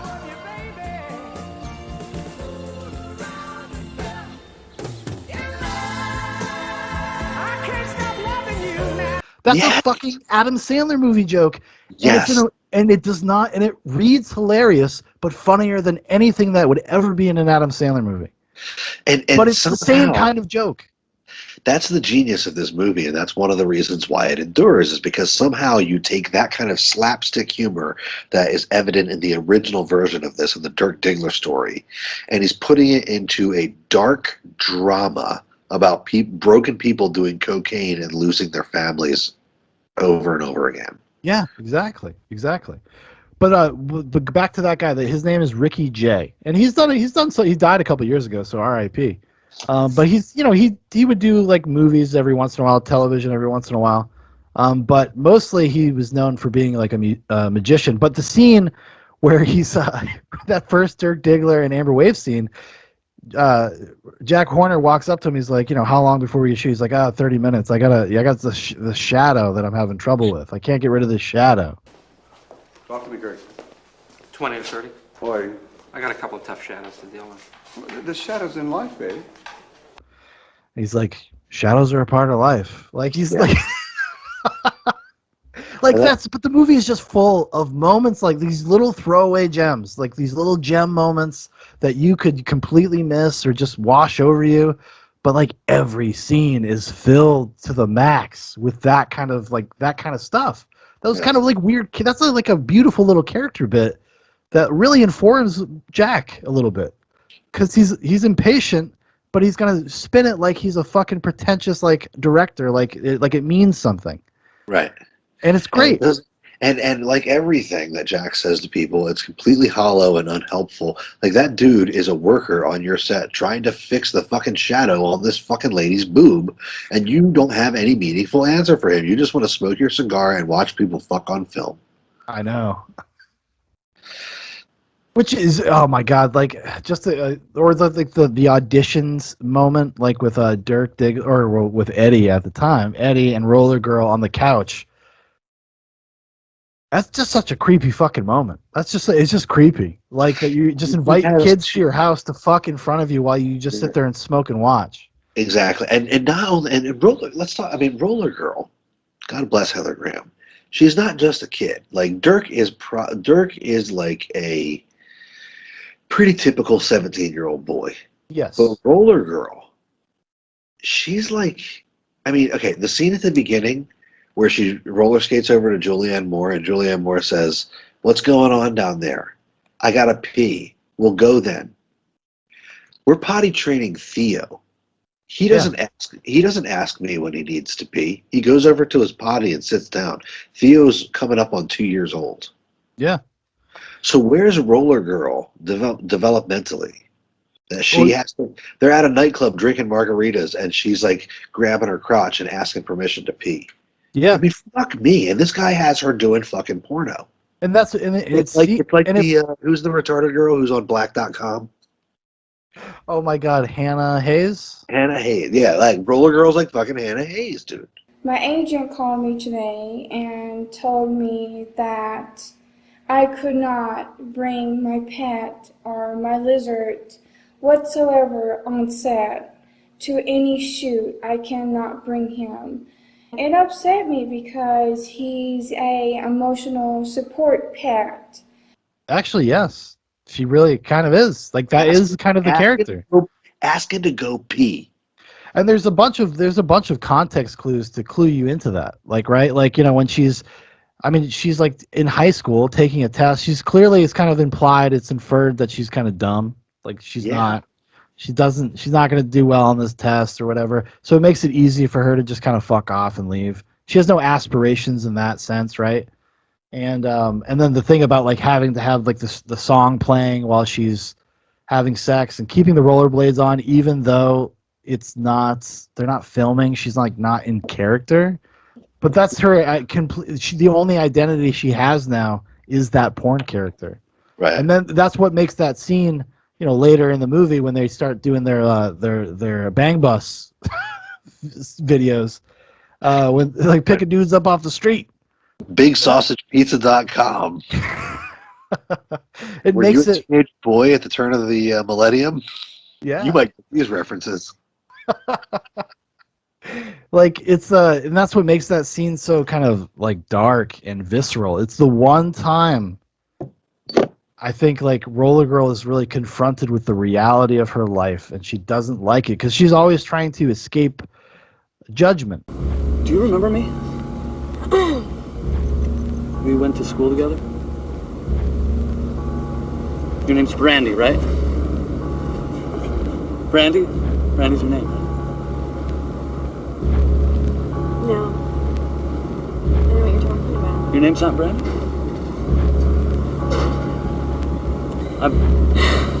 No. Okay. In some way. Like, she just wants Well, yeah, to... I mean, her and Jack both. I mean, Jack, okay. Jesus Christ. Fuck Jack Horner. What moves Jack Horner to physically assault this dude in the scene?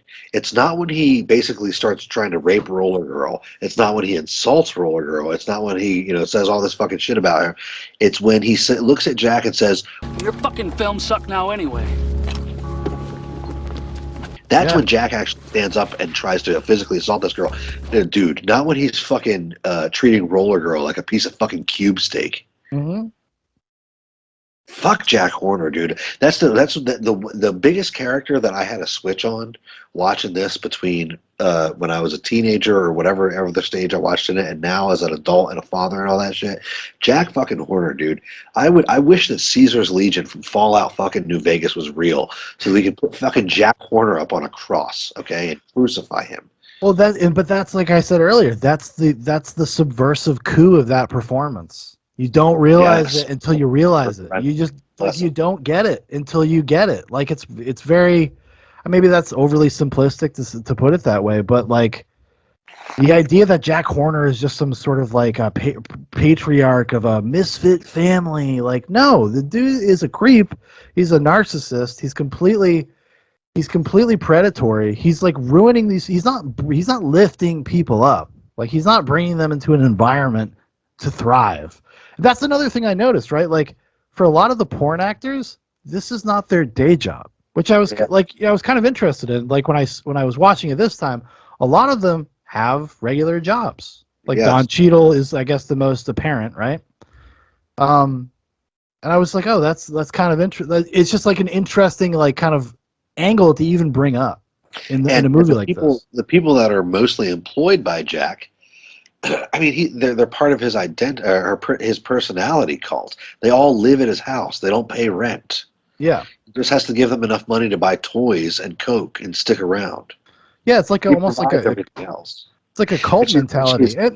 That's what a pimp does. If anybody out there, go read the book Pimp by Iceberg Slim. It's one of the greatest books that's been written. If the Library of Alexandria hadn't burned down, fucking Pimp by Iceberg Slim would be in there. It's the handbook for guys like Jack Horner. You treat them this way, you treat them that way, you get what you need out of them. And they're kids, dude. They're kids.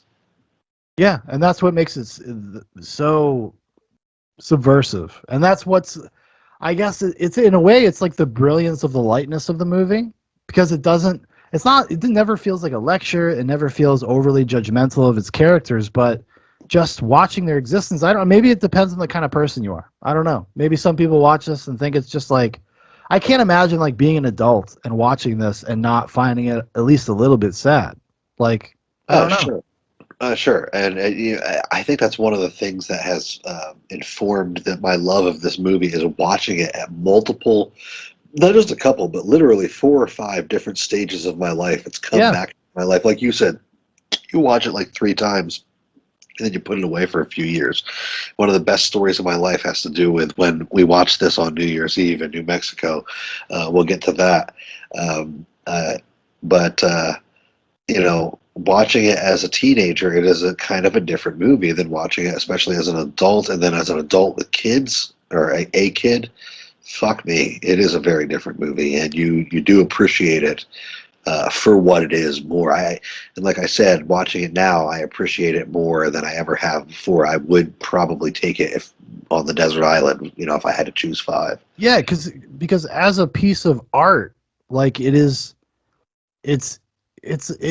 like it's become deeper in a weird way. I don't even know if that's the intention of the movie. I don't know. I honestly really don't know. Listen, you know, a lot of great meals, and like I always say about love, you got to put it in the crock pot. Okay, a great love between 2 people is not a steak you throw on the grill. That's fucking off a Tinder. Okay, there you go. That's getting the sex smell in the air and then not texting each other the next week. Yeah. A great love builds in a crock pot, and I think that, you know, maybe Paul Thomas Anderson didn't even really understand what he was putting together. He just kind of instinctually knew, like, this was the story, this was the characters, and, you know, maybe even Paul Thomas Anderson watches it as an older man and goes, "Damn, man, I can't believe I put that together." And then I made that garbage Magnolia afterward. Well, the Magnolia, you know, I don't hate Magnolia. I don't either. It's a good movie. It's a great movie. I can see Magnolia coming out of this because it is Boogie Nights like turned up to fucking 12, and all it is the darkness and the sadness and the soap opera stuff. But I gotta say, hey, William H. Macy in Magnolia is amazing. I'll be good to you. I'll be good to you, Todd. Hey. Hey! I love you. I love you, and I'm sick. I'll talk to you. I'll talk to you tomorrow. I'm getting corrective oral surgery tomorrow for my teeth. I love you, Brad. Brad, the bartender. You want to love me back? I'll be good to you.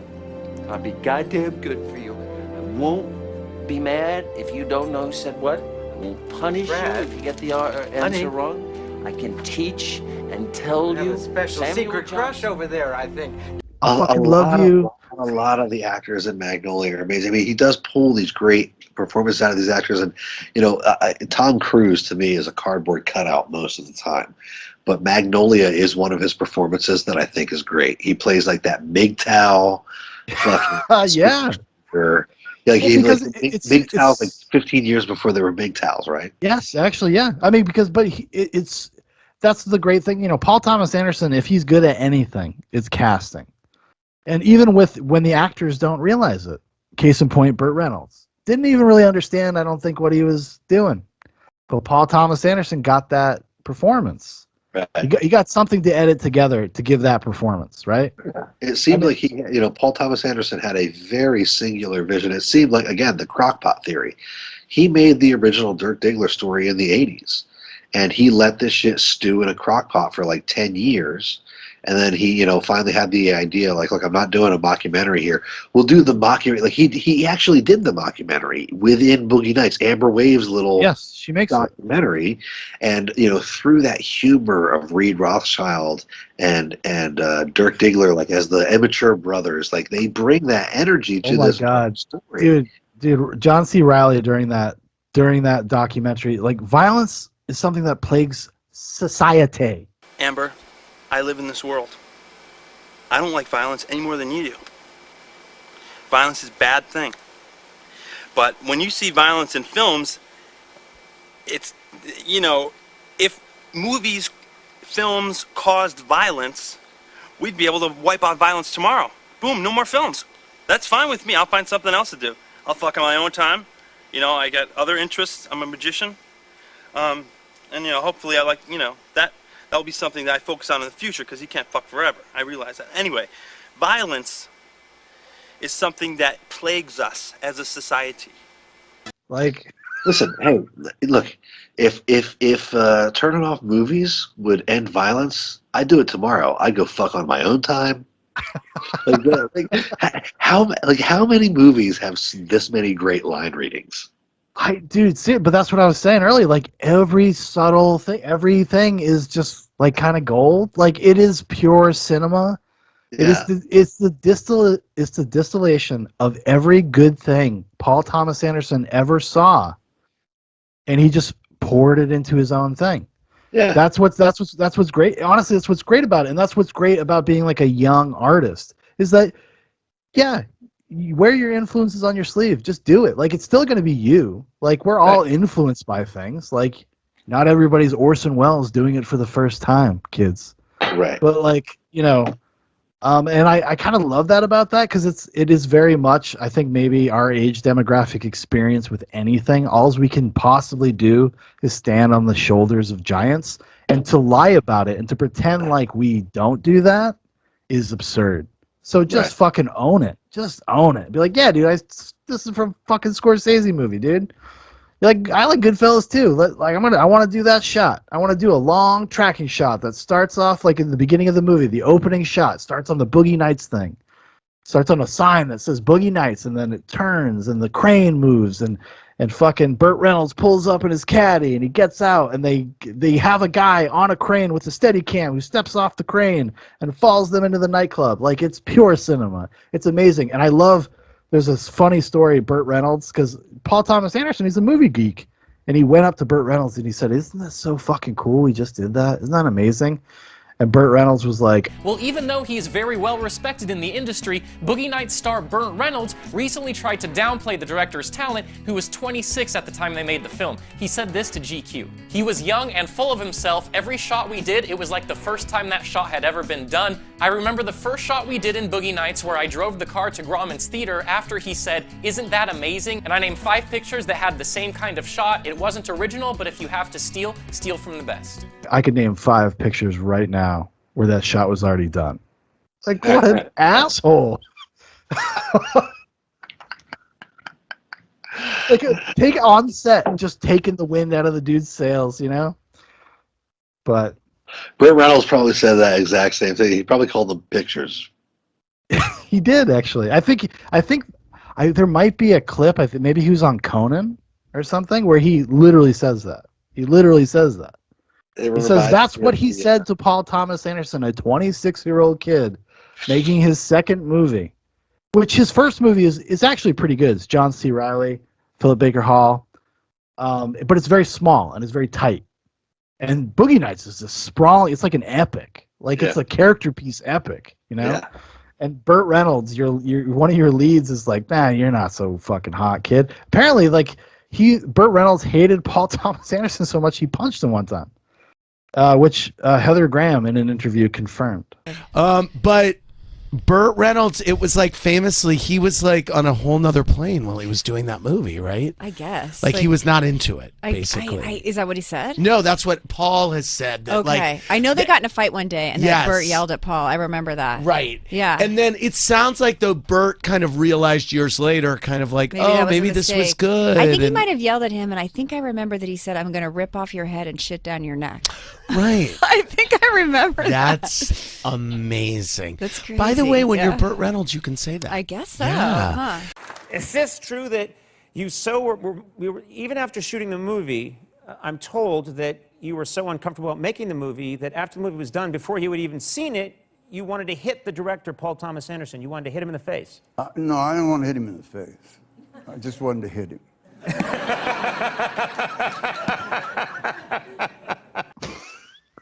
It reminds me of how much Tommy Lee Jones hated Jim Carrey on Batman Forever.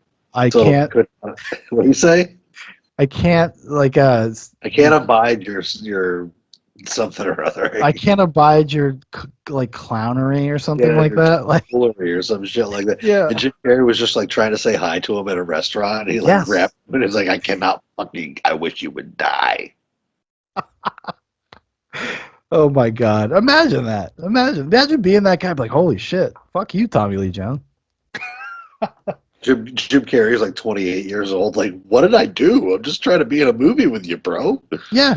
His What you stars did- on the rise, trying to like everything's coming together for him, and Tommy Lee Jones says he doesn't want anything to do with him, even though they're in a movie together. Yeah. Your star's on the rise, my star's on the decline. Therefore, I hate you. You have outacted me in every single scene of this shitty movie, and I am pissed off. That's what Tommy Lee Jones was saying. Ooh, well, I don't know. Tommy Lee Jones is pretty fun in Batman Forever. Let's start this party with a bang!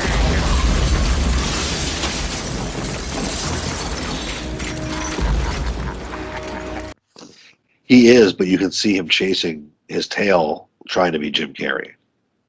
Yeah, or try to figure out what the tone of the movie was. From Yeah, scene to exactly. scene. Yeah.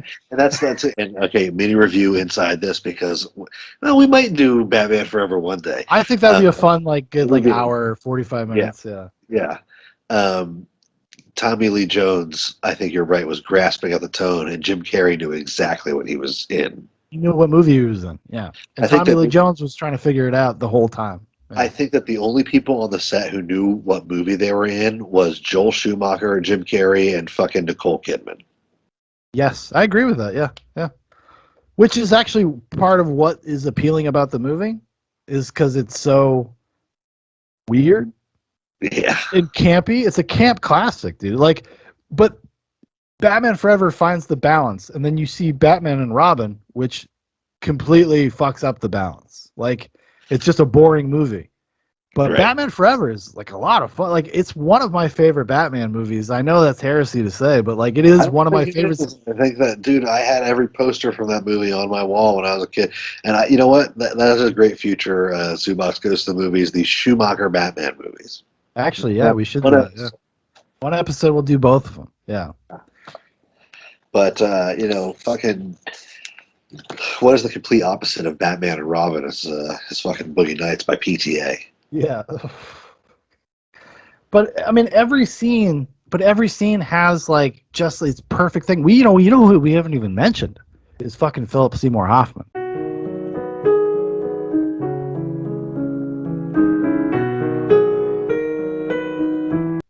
Yes. As Scotty J. Scotty J. We actually made a joke reference to the scene in the 25th hour. The last podcast we did a parody of like, I'm such a fucking idiot. I'm fucking stupid. I'm such a fucking idiot. It's one of the things that probably led me to thinking about this episode, because I had put it in my head, and then I was listening on Spotify to a playlist that I had made when I lived in New Mexico, which had the song Sister Christian on it for the reason that I told you before we started recording this podcast. That's secret And knowledge. once I started listening to Sister Christian, that's when I was like, dude, I got to check out that scene in Boogie Nights, which we got to talk about the quote unquote scene.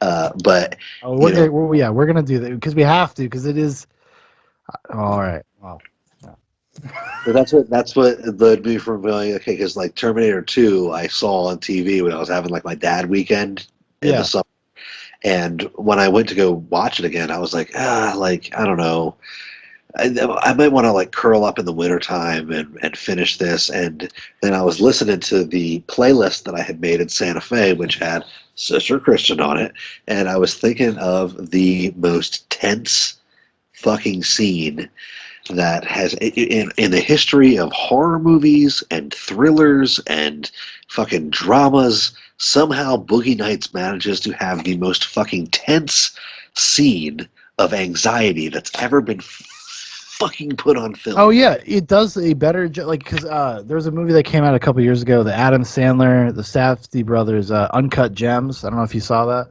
but everybody was like, oh, it's like an anxiety attack watching that movie. No, it does not do it. An entire movie does not do it better than the scene. And the scene we're talking about is the Alfred Molina scene, I guess you could probably call it. That's probably what we should call it.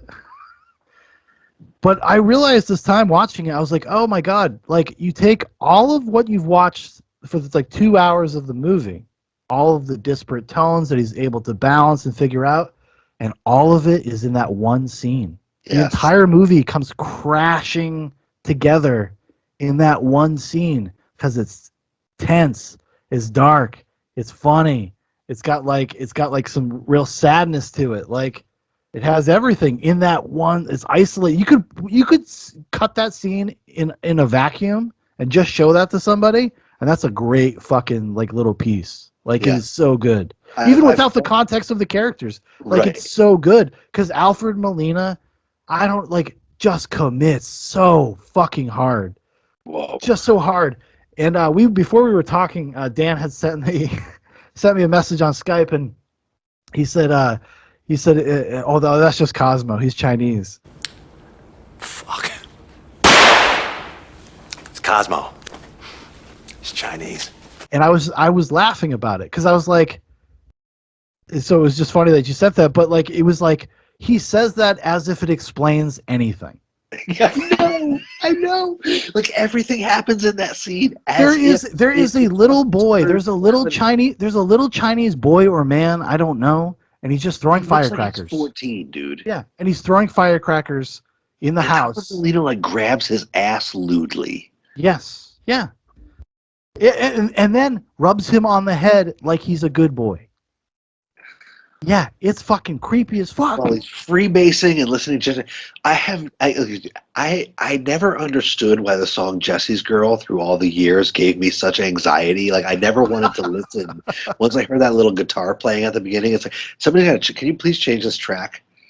And now watching that scene again, I realized, like, Jesus Christ, dude, everything about you just want them to leave that room. Just please leave that room. Oh, yeah. Please get out of there. And all the characters on the couch are like John C. Reilly's like, dude, the black guy has a gun. We need to get the fuck out of here. Like, all the bodyguard has to do is taste it. All he's got to do is fucking taste it, which is the first thing that any fucking coke dealer would fucking do when they're buying $5,000 worth of coke, which I looked it up, and that's like $19,000 worth of coke in 1984. Okay, yeah, that's a lot of fucking money. And the first thing the guy's gonna do is taste it. And they're sitting there listening to Jesse's Girl, and fucking Mark Wahlberg is zoning out, and you get the impression as he's zoning out that he's like thinking back on all the things that have led to this moment. And she's loving him with that body. I just know it. And he's holding her in his arms late, late at night. You know, I wish that I had Jesse's girl. Yeah, and I think, I've had weird moments in my life where I feel like I've been in that situation where you're just like, what am I doing here? And for me, it was like accepting the fact that you are probably going to die. Yeah.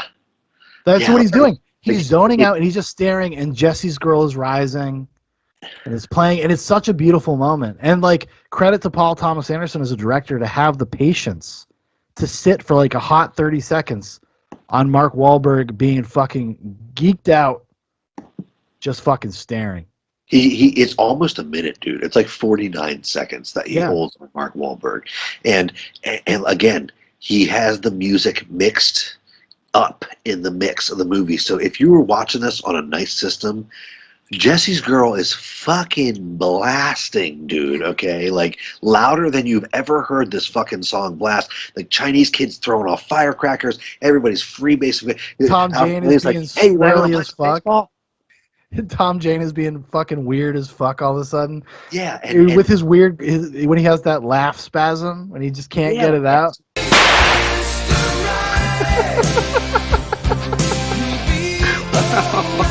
Maybe, I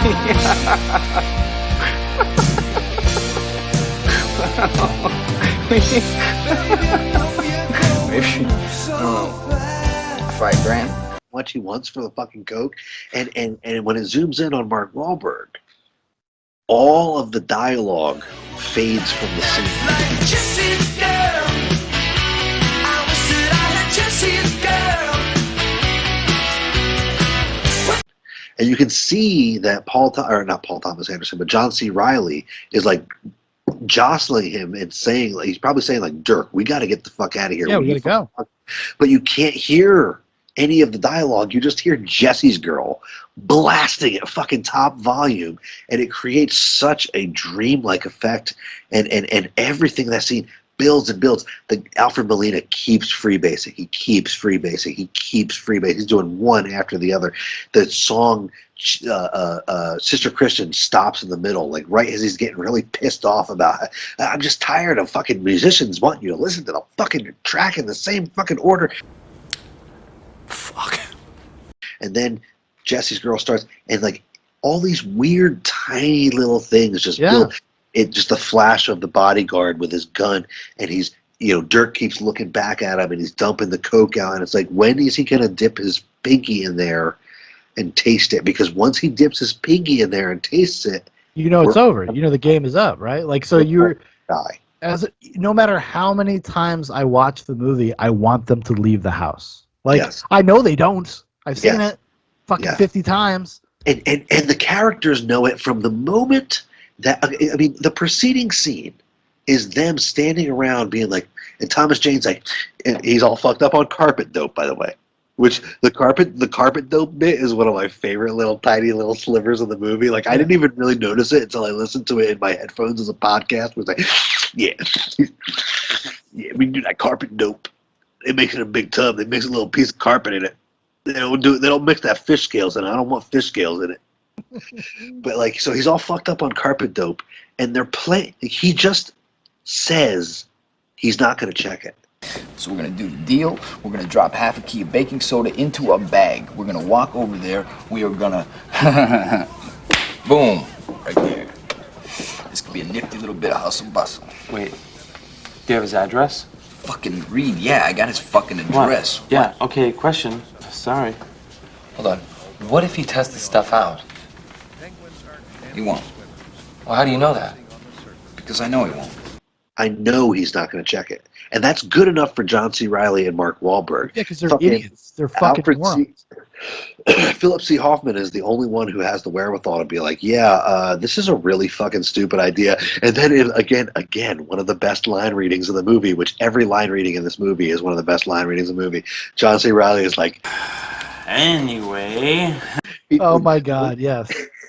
And then they walk in, and the first thing that they get to is like a jail cage. Like the porch of this drug dealer's house is like a metal door with another door that's recessed like 5 feet. What? That's not a mudroom. They're in fucking Los Angeles. Okay, that's a cage for humans. And I never thought of that. Yeah. and as soon as they see it, they all of them have this primitive response of like, okay, we didn't plan for this at all. Oh my God, I know. But that's like another testament to like Paul Thomas Anderson's craft as a filmmaker. Like when they go into there, the first shot is like this slow pushing, and Alfred Molina's in the center, and there's the music playing, and there's Sister Christian, and he's just wilding around, and you're like, we are going into some wild territory, dude. Like, it's like with the Wizard of Oz or something. Like they're going to fucking Oz. Right, you like push into a whole nother world. It's like when you're right. It's like when Wizard of Oz turns color. Yes, exactly. Yeah. In the last couple of weeks since I've been researching this movie, I've been listening to Sister Christian a lot. So every time that Caitlin has walked into the garage and I've been working, she's basically seen me going like this. And there's a Chinese kid throwing firecrackers. Well, because I mean, Molina is just fucking owning, and that's why it's like I agree with you. I think Tom Jane, you know what? I think you changed my mind. You can reconvince me of myself from earlier today, but like I think Tom Jane is really the secret MVP because Todd is an amazing character. I would watch a movie about Todd. But like Alfred Molina, you're right. Like he does not work outside of the context of that scene, but that scene he is so on. Like he is just fucking on. And I love there's a little anecdote. He had never heard Jesse's Girl before in his entire life. Because Alfred Molina he's like an actor. He's like a stage actor. He's like an actor's actor. Yeah, he's not hanging out listening to fucking Jesse's Girl. Like so he just spent a day the day before they started filming, because I think they did this in like a day and a half or something, and just listened to fucking Jesse's Girl like on repeat and just try to get into it because it is so good. Like that walk up to the stereo. Been a good friend of mine, but lately something's changed. It ain't hard to define. He's got himself a girl and I wanna make her mine. And she's watching Willow's eyes. And she's loving with us by, I just know it. Ricky Springfield, the buddy of mine. Jesse's girl, I'm so jealous. I wanna have Jesse's girl. Did you be with me?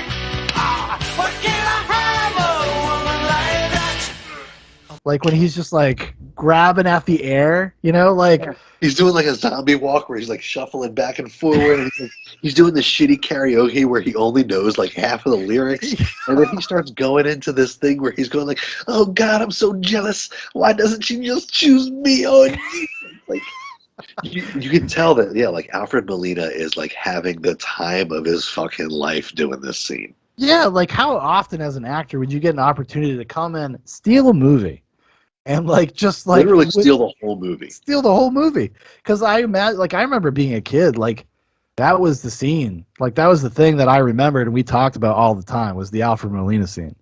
When I was growing up.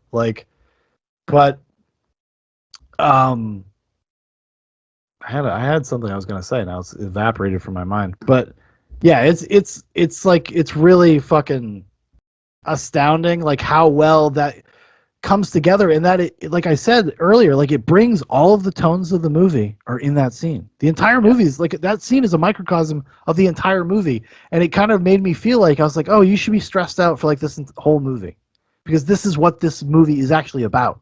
Right. Like this is this thing. And the reason why it hit me so viscerally, like I didn't have like a creepy coke dealer singing Jesse's Girl. I had a creepy coke dealer playing Guitar Hero. Right. And I'm not going to say his name, but we both know the person. We were at some weirdo's house, fucking trying to score some coke, and he made us play Guitar Hero with him, and it was like the most intense moment of my life, because I was just like, there was like guns everywhere, there was guitars, and then there was like guns all over the wall, not mounted to the wall, like just on the wall, like just sitting on the wall. And we're in this dude's bedroom. He lives with his grandmother who runs a B&B. And we're like in the upper part of this house, blaring Guitar Hero at 2:30 in the morning trying to just buy like $100 worth of Coke. You know, like I wasn't in that room with you at the time, but I have been in that room with you throughout the ages, and I bet that, you know, could probably stand beside me. I shouldn't even dox him and fucking mention his name, but like, how many, Chris, when we were teenagers, how many times were we in that room that Shaun just described? I mean, like we're just over here for like $150 worth of pot, dude. We just want the best pot that money can buy right now, okay? You're the weirdo who has it. And like you said, like, we have to play, like, I remember distinctly one time we went over and there was like this weird fish tank and there was a bunch of people hanging around and lots of black lights, and he was playing some Ninja Turtle game on Xbox, and I was like, dude, like, Asia and Trevor are like out in the car waiting for us to get back with the pot so we can drive around and smoke it and listen to like WKNE or whatever. And like, we're taking a long time up here, okay? Because we have to like hang out with this dude because he's literally Alfred Molina from Boogie fucking Nights. And that's because that's the thing about drug dealers. They're very isolated, and like when you go to their house, they want you to like hang out with them, and they'll offer you free drugs. They'll do whatever, like just to get you to stay there for a half hour. And it is always like never. That was the most like the thing I just described. That's the most intense I've ever had, because these people were like, there was a bunch of people and they were all geeked out. Like they were clearly fucking had been doing rails and like playing Guitar Hero, and it's 2:30 in the morning and there's fucking loaded guns and guitars, and I'm just like, what? I'm gonna die tonight. I'm gonna fucking die. Like, I had that Mark Wahlberg stare where I'm sitting on a bed. I'm sitting in some fucking weirdo's bedroom, and he's got like a fucking 80-inch screen TV in 2008 playing fucking Guitar Hero, and I'm just like, and there's music blaring. I'm just like, I am gonna die. I'm dead. I'm a dead person right now. Yeah. You know who you are. You know who you are. And you remember this. Or you and your best friend are walking around the streets of Montreal with a guy named, what was his name, Philippe or something, and he only speaks a few words in English. He mostly speaks French. And he assured you that he could get you some pot. He knew exactly where to get it. Oh, yeah, you just got to go down this weird dark alley. Yeah. Yeah, but now you're walking down the street, and he's just asking random people in French where you can get some pot. And then he turns back at you and asks if you need him to stab somebody for you. I'm not saying that's a situation I was actually in, but I'm saying that and again, when you watch this movie as a fucking adult, the Alfred Molina character, he is like one of the firecrackers that the Chinese kid is throwing off. He's so unpredictable. He starts pulling out this gun. You want to see something really fascinating? And he delivers it in that perfect Alfred Molina, like, yeah. Hello, Peter. No, sure. I mean, he's one of the reasons why I'm actually excited for this next fucking Spider-Man movie, just because I get to see Alfred Molina be fucking Dr. Octopus again, which is one of the best comic book performances that ever fucking happened. Yeah, Spider-Man 2 is the best comic book movie ever. Shut the fuck up, everybody else.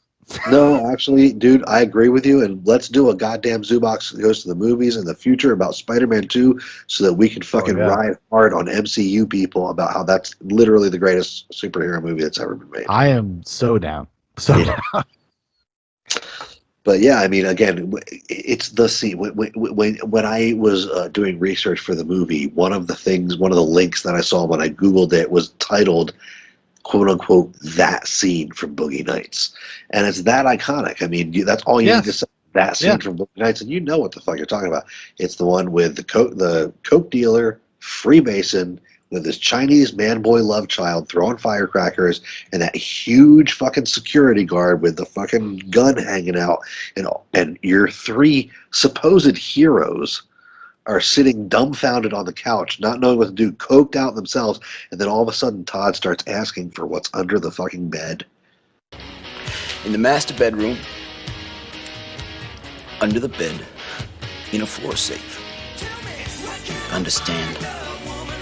What the fuck is the matter with you, Todd? Let's go. Todd, come on, man. Shut up, Dirk. I told you I got a plan. I got a very good plan. Are you kidding me, Kitty? Nah, I'm not, see? I'm not kidding. I want what's in the safe. We want what is in the goddamn safe, in the goddamn master bedroom, and a fucking floor on the goddamn fucking floor safe, that's all. and you're like, Jesus Christ. And even Alfred Molina doesn't think that he's serious. He's like, wait, are you fucking kidding me, dude? Like, and well, one of my favorite little bits of business in the movie is when Mark Wahlberg and John C. Reilly are both like, no, hey, dude, we didn't think he was going to do this. We had no idea he was going to do this. And then Alfred Molina he goes like this. He goes, nah. He like waves him off like, no, don't worry about it. It's not that. Hey, don't worry about it. We'll figure this out. Yeah, because Alfred Molina feels like he's such a party boy, such a fuck boy, and he feels like he's such in a position of authority. He's like, nah, Todd's just being crazy. Whatever. Don't worry, I'm going to talk to Todd. That guy Todd, yeah, he's just being crazy on the couch. And then Todd just pulls out you a want gun. to freebase a little bit and come down a little bit? No, don't worry about it. And when Todd says, nah, he's got like his Coke drips like dripping into his mustache. Nah, man, we want something else from you. And Alfred Molina's like, what? What do you want? He's like, dude, I'll give you the shirt off my back. Like, what do you want? And then Todd, what's in the safe? Under the bed, in the master bedroom. And he like goes on this fucking rant, you know what I mean? Describing and dude, that's what I'm saying is Thomas Jane needed like an extra 5 minutes in this movie. Oh my God! Honestly, I really love Tom Jane. I think he's an actor that like not a lot of people know what to do with. And he works like fantastically in this kind of context because he can just come in and be like that guy. Like he's not a leading man. He's a character actor of the highest regard. Like for me, although there's one movie and I would recommend it to everybody. It's October, everybody. I hope this episode gets out October. Oh fuck. He stars in an adaptation of a Stephen King short story called 1922. It's on Netflix. It's a Netflix movie. It's really good, and Tom Jane is the lead, and it's fantastic. I would recommend checking out 1922. Because he's a good actor. He's so fucking good, and a lot of times he just like gets slotted into weird places where maybe like it's just not like just doesn't like vibe with his energy or something. I don't know. Although I will always defend the Tom Jane Punisher movie. I don't know why. I have like a real soft spot for that movie. Well, I never watched it, but after rewatching this, and I never knew that guy was Thomas Jane. He was just always that crazy guy at the end of Boogie Nights. But I would actually to check out Punisher. I'm probably going to end up watching his Punisher movie. Yeah, it's goofy, but like I have an affinity for Tom Jane. I like Tom Jane, so it kind of like carries me through a lot of that movie. And John Travolta's giving like one of his like completely like phoned in funny performances. Because John Travolta's the bad guy in that movie. But yeah, maybe that's probably why I never watched it, because I was like, I don't want to go through that. I don't want to fucking watch John Travolta stumble through this. He's not that bad. It's just like a histrionic, like not like John Travolta's another guy. It's like he needs a good director. He needs a good director. Like, and I think that's probably true of a lot of actors. But like Mark Wahlberg, for instance, who is dynamite in this movie. And this is like his first real dalliance with like being in a real movie. He had been in Marky Mark and the Funky Bunch. That had been his thing. He was the Calvin Klein model. I think he did a movie with Leonardo DiCaprio, The Basketball Diaries. That's why Leo actually suggested Mark Wahlberg for the part, because he decided to take Titanic, which history has shown that was a poor decision on his part. Although, but like I don't think you get, like you said before, like I don't think you get, like earlier in the episode, I don't think you get this movie with Leo in that role. You need Mark Wahlberg can like. There's an earnestness that I think is required for that character, and there's like kind of like this. He's really able to put off like this dumb, naive person in a way that I don't think Leonardo DiCaprio could. Yeah, I mean, Mark Wahlberg actually has a texture to his personality that's informed by growing up real hard. Yes, which Leo doesn't have. Yeah, well, because he was the hungry person, right? Like he grew up in a sense hungry for success. Where Leonardo DiCaprio he's related to the Coppolas, and he started out on a sitcom when he was 12, like Growing Pains. Everybody, I don't know if you've seen it. It's he was in Growing Pains. That's where Leonardo DiCaprio started.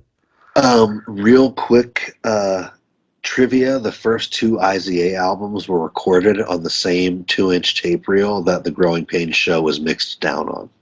Oh, shit. Well, there you go. Yeah.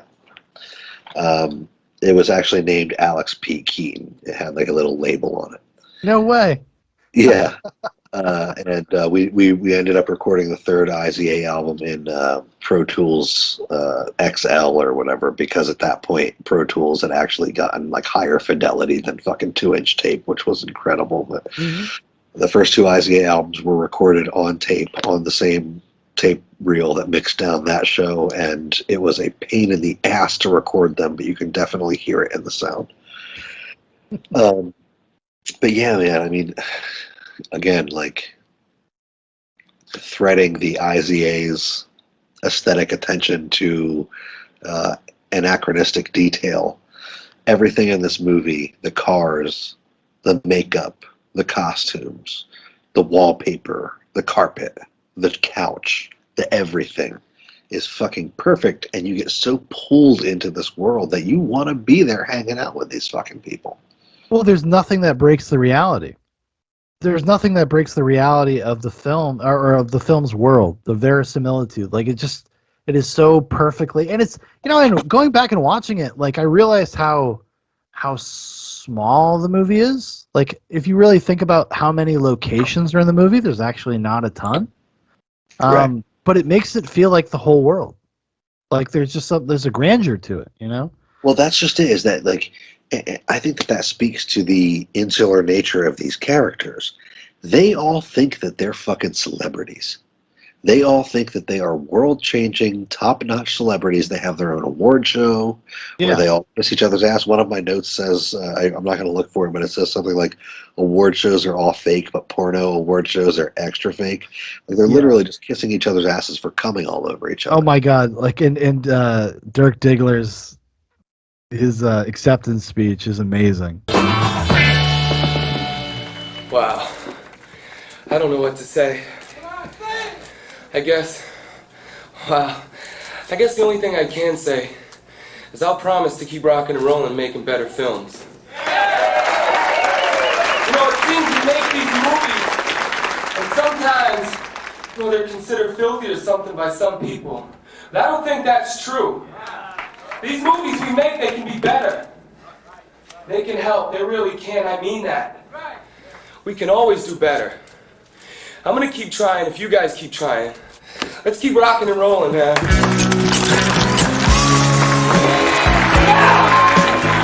It's amazing. Same speech that Rocky gives at the end of Rocky 4. Actually, We're gonna do better. We're all gonna do better.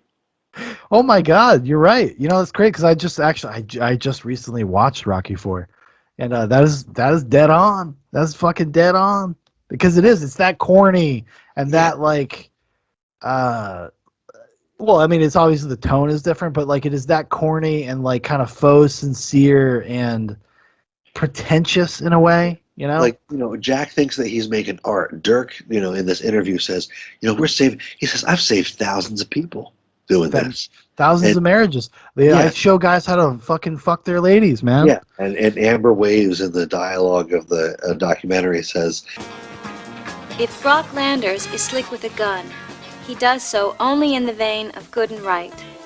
Brock protects the values of the American ideal and fights for causes that instill pride in a society where morals are hard to come by. you know, he fights for the American ideal and blah, blah, blah. It's like, you people are so fucking detached from reality. And why do you think that is? Because you're blowing rails 24 hours a day. All you do is come, and you got more money than God because, you know, you're making porn. How did a 26-year-old write that script? Because that's so like that, like satirical edge to that is so insightful about so many things. Like it speaks to so many things, even beyond the movie, like about just the creation of art and artists and the types of people that do it. And because I remember, I watched it when I was watching it last night. I was falling asleep. I got it in the last viewing. And I just was laughing out loud at that line specifically, because I was just like, this is so fucking it's so perfect. Like it's too perfect. It's like that's what I mean. Like this movie should not exist. It should not work. Right. How the fuck did he put this together? Like how did he do it? Right. And then to be so aloof and fucking cavalier in interviews, like I don't know. I just like stories, man. I just like people. Fuck you, dude. Like tell me what you were fucking. Tell me what was going on. Stop lying to Charlie Rose. It's like listen. I think that there are actually pieces of art that have been made in this world that were just spontaneous ejaculations that will Yes. never be, even by extremely great artists. The one that I'm immediately thinking of is "Rumors" by Fleetwood Mac. There's no reason that fucking album should have ever worked ever in a million fucking years. They were on more coke than Columbia. And Okay. it's an all timer. I mean, it's And they were all at each other's throats, and they all hated each other. And not only is every track on that fucking album perfect, but even the tracks that were supposed to be on the album that got cut are fucking perfect. That's one. Actually, we own that on vinyl. Yeah, it's a good one. I think that Boogie Nights is one of those artistic, ironically called ejaculations, where Paul Thomas Anderson was, like you said, he was at that perfect ripe moment where he was more mature than the Dirk Diggler story, but he wasn't so pretentious as Magnolia. And he was right in that sweet spot where he could mix these tones perfectly, and maybe he only knew what he was doing on a reptilian level. Well, if you were to believe, what's her name, Fiona Apple, because Fiona Apple was dating Paul Thomas Anderson when he made Magnolia, that he kind of actually started being a giant cokehead. Stop it. Just stop for a second. What did I tell you? It's too fucking long, okay? There's too many blow-ups. It's all just too fucking Smarten up. Yeah. Boogie Nights wasn't like this. Sydney's not like this. Huh? You want to come back home and be embarrassed in front of them? You're the only child that's too long. Smarten up. Do it again. After Boogie Nights, which is kind of ironic. Which makes sense if you watch Magnolia. Like, honestly. Like, yeah, looks like a movie that a cokehead made. But like, what do you think of the rest of his kind of like filmography? Because I know I've brought it up a few times, and like you're always kind of like aloof about it. You don't really like. I mean, other than Magnolia, what did he do? Did he do Punch Drunk Love? He did Punch Drunk Love, and then there's a long gap, and then There Will Be Blood, The Master. I haven't seen that one, but you should recommend it to me to check out. I mean, There Will Be Blood is an absolutely. I mean, again, it's another fucking masterwork. But There Will Be Blood didn't move me on a level where I ever really want to go back and watch it again. Ooh, I'd be really curious to see what older Dan thinks of There Will Be Blood. Me too, because it was a movie that I kind of found a bit boring. Yeah, I can understand that. I can totally understand that because his entire like worldview or view as a filmmaker changed. It shifted. Like, so there's Heart 8, there's Boogie Nights, there's Magnolia. That's like a period, and then he does Punch Drunk Love, which is kind of like a stopgap between Magnolia and then There Will Be Blood, because he gets more minimalist with Punch Drunk Love. It's much more low-key minimalist movie, which I really like Punch Drunk Love. And Philip Seymour Hoffman as a sleazy mattress salesman that also runs call services. He's really great in that.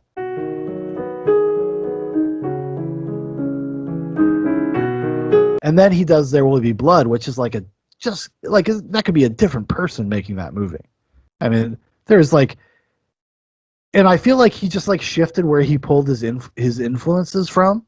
Like, there's a lot of like Robert Altman, there's a lot of Scorsese, there's a lot of stuff like that in Boogie Nights and Magnolia. And then when you get to There Will Be Blood, it's more like Stanley Kubrick. It's like more like ripping off Stanley Kubrick because it's much more quiet and low key, and it's all about like kind of it's almost like pretentious in a way. Like, and I wouldn't suggest otherwise, but man, I think you should revisit that as an older man. I think you would find a lot in it.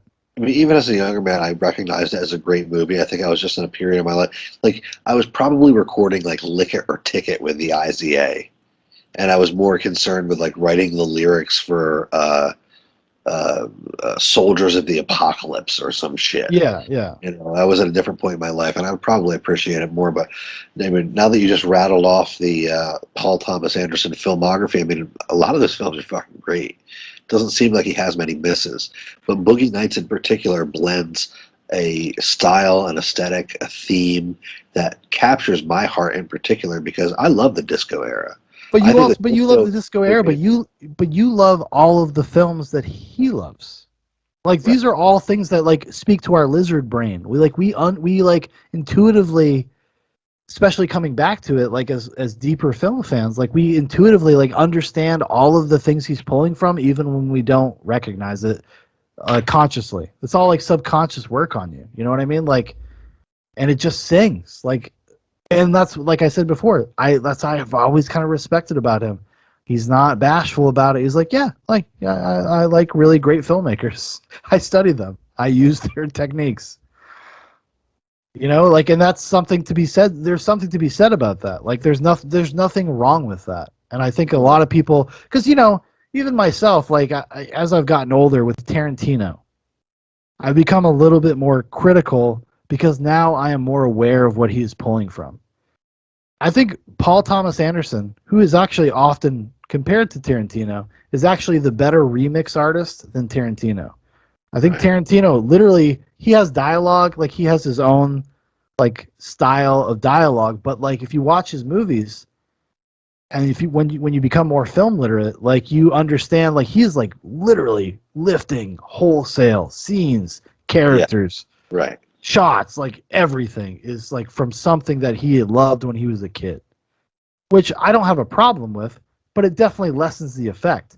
Watching Kill Bill at 35 is not the same as watching Kill Bill at 16. Like, it's just not. Oh, you're right.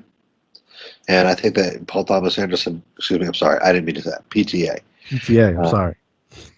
Wow.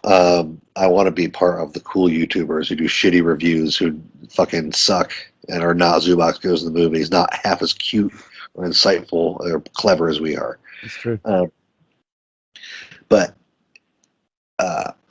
I don't know. I think that he manages, like you said, to distill these things without actually great, like straight up ripping them off. I mean, there's so much Scorsese in this movie. Oh, like yeah. that style of pulling every scene from one scene to the next with music, with camera work, with color, just like pulling you through the story. Think about Goodfellas and then think about Boogie Nights. They're very similar movies. Like I mean, Casino. Or even Casino. Oh, which is, we've talked about Casino. Go check out our Casino review. Great episode. Dan and I agree. It is one of the one of the best comedies ever made. Yes. It's a fucking amazing movie. Actually, so is Boogie Nights. I mean, Boogie Nights is hilarious. Fucking comedy. I mean, like I said at the beginning of the episode, me and my brother Jeff used to just act out these scenes as kids. Why? Not because they were great drama pieces, but because the lines were fucking gold, dude. It's hot fucking action to the max with his dialogue. Well, that's the great thing about Paul Thomas Anderson. He has an appreciation for the lowbrow humor stuff, but he's like so good as a filmmaker. It doesn't read lowbrow, even though it is totally lowbrow. Yeah, like I said. When they're picking out shoes and Paul Thomas Anderson's like, hey, are they lizard? And Mark Wahlberg goes, no, they're Italian. Like, These are the ones. These are great. Yeah, those are really cool. Are they lizard? No, they're Italian. I'm gonna fucking buy these. Oh my god! The whole thing when they're buying when Dirk Diggler gets famous and he's buying new clothes and stuff, and he's like in the club dancing with Roller Girl Heather Graham, and he's just like. He's like, yeah, this is imported Italian nylon. That shirt's pretty sexy too. Well, yeah, this is like imported Italian nylon, and it's like a special edition limited silk print, and it was done by like this really famous design artist from Italy.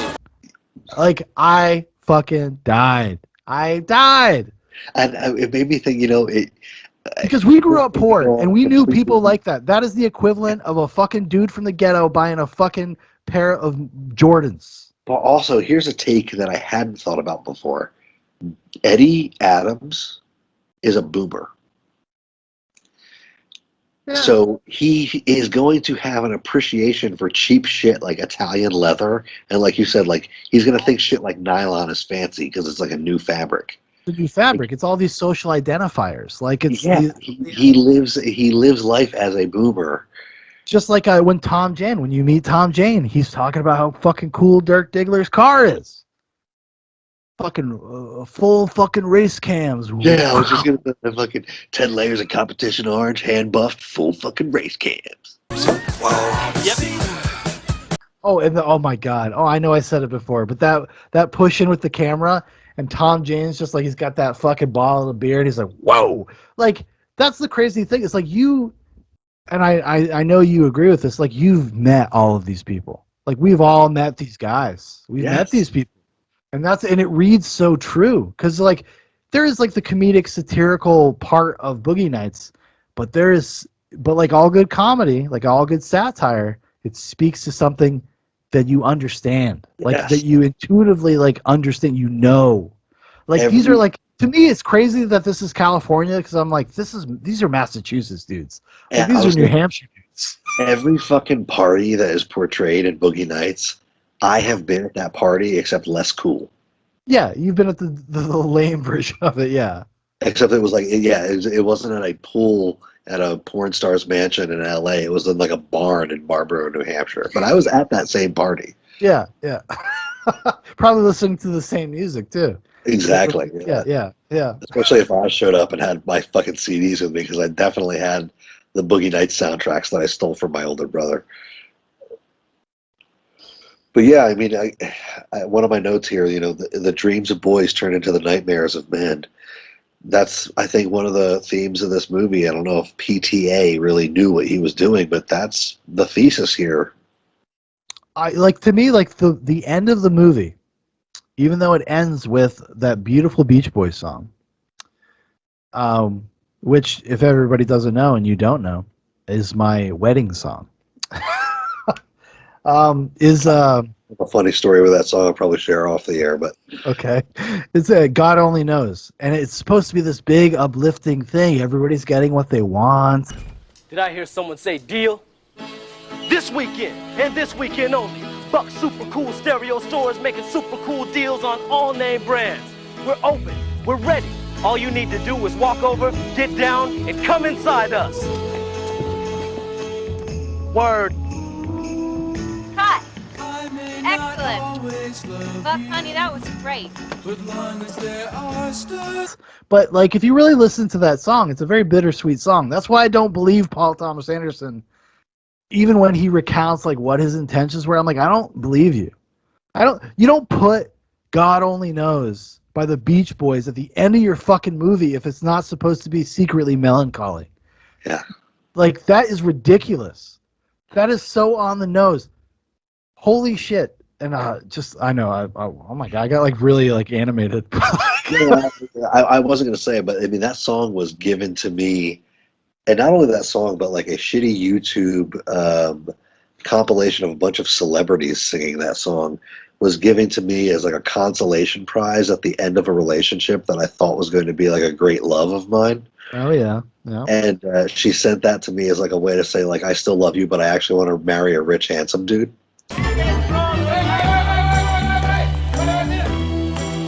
That's a Q. That's supposed to be a G. Oh man,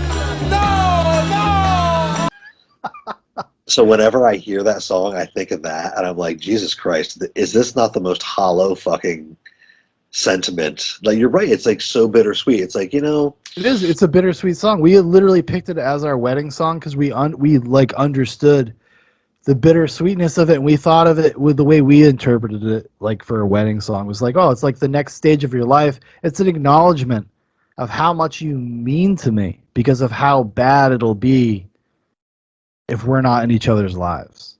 Let's push. Oh, baby, come on, baby, go. Push.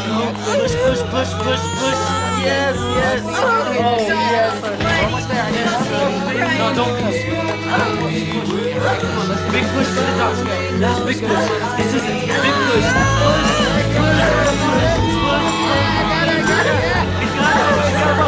It's a boy. I think that when Caitlin and I get married, our wedding song is just going to be that Jungle Fever track. That's just like a boogie, like a boogie beat with people just like moaning and coming. Ay, qué fiebre, ay. On top of the There you go. Which again, like 13-year-old Danny shouldn't have been jamming out to that, but I was. I know, dude. That's why we're like this, and I don't know what the fuck happened when we were teenagers, because I think we would have had a lot of fun. It'd probably been productive. We'd probably be like great young filmmakers right now.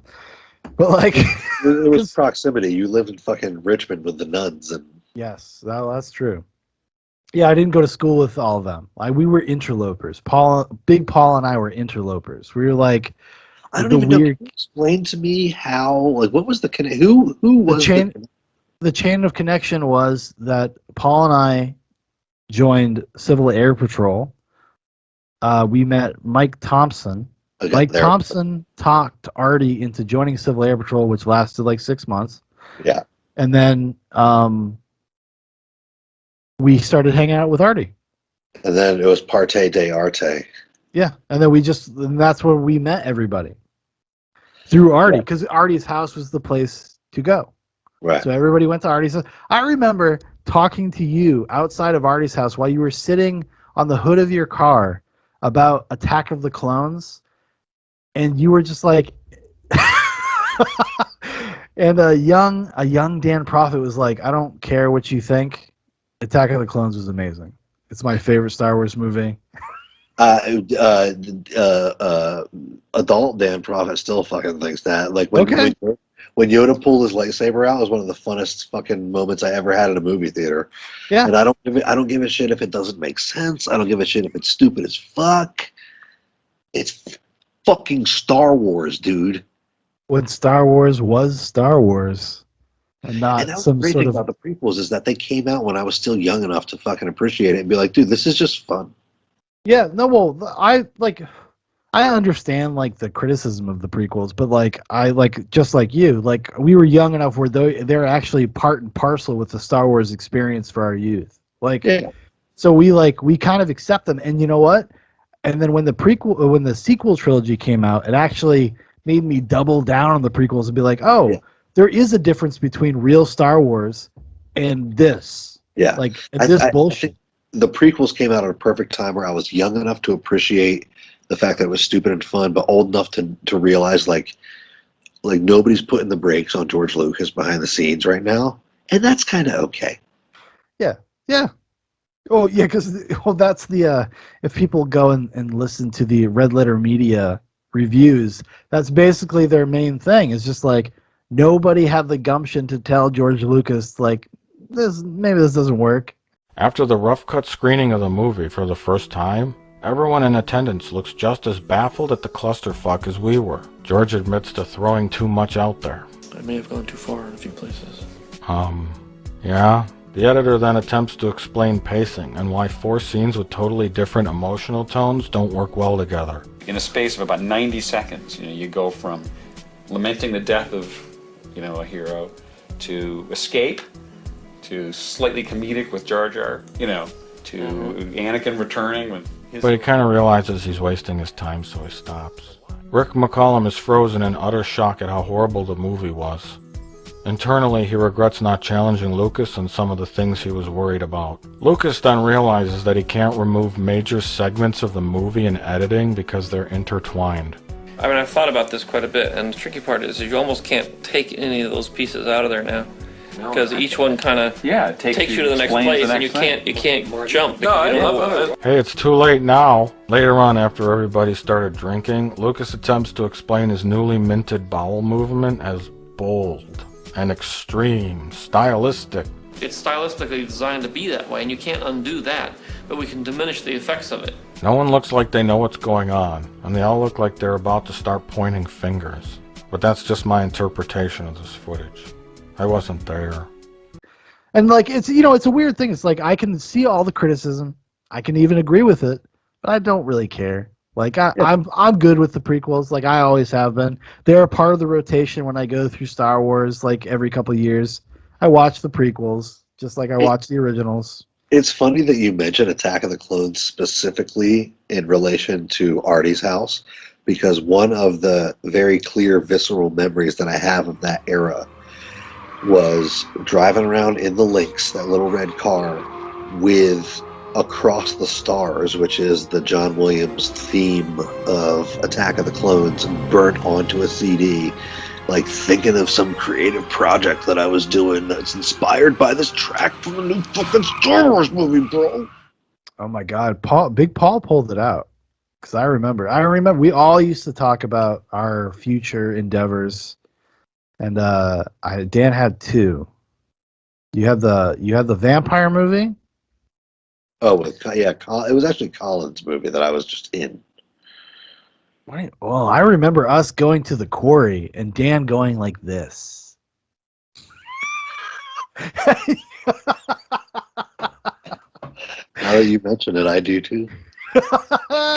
We were gonna film a big scene where I was like in a leather coat with two swords on my back, and I was gonna fucking flip off the quarry. Which is, dude, it's insane. It's insane that you had that stuff as a teenager. Because before I met you, and I know Big Paul can confirm this, I was writing a book or a script. I don't know what it was going to be, but Big Paul used to talk to me about it all the time.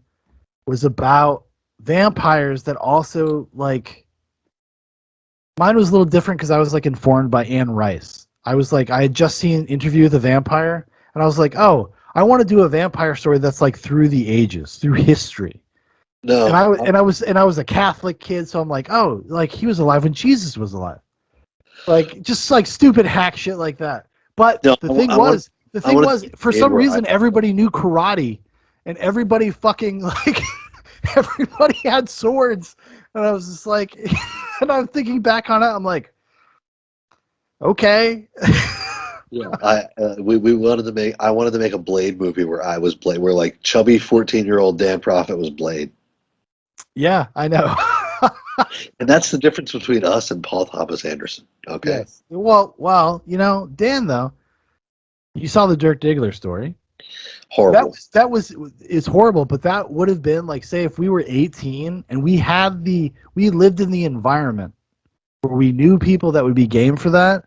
Completely possible. Completely possible. And we would have thought it was classic to this day. Yeah. I tried to make a mockumentary in the Dirk Diggler story form about an old disco dancer that had one last shot at like winning a dance competition. And it was going to be about him, how he failed as a young man to win a dance competition and how it destroyed his life.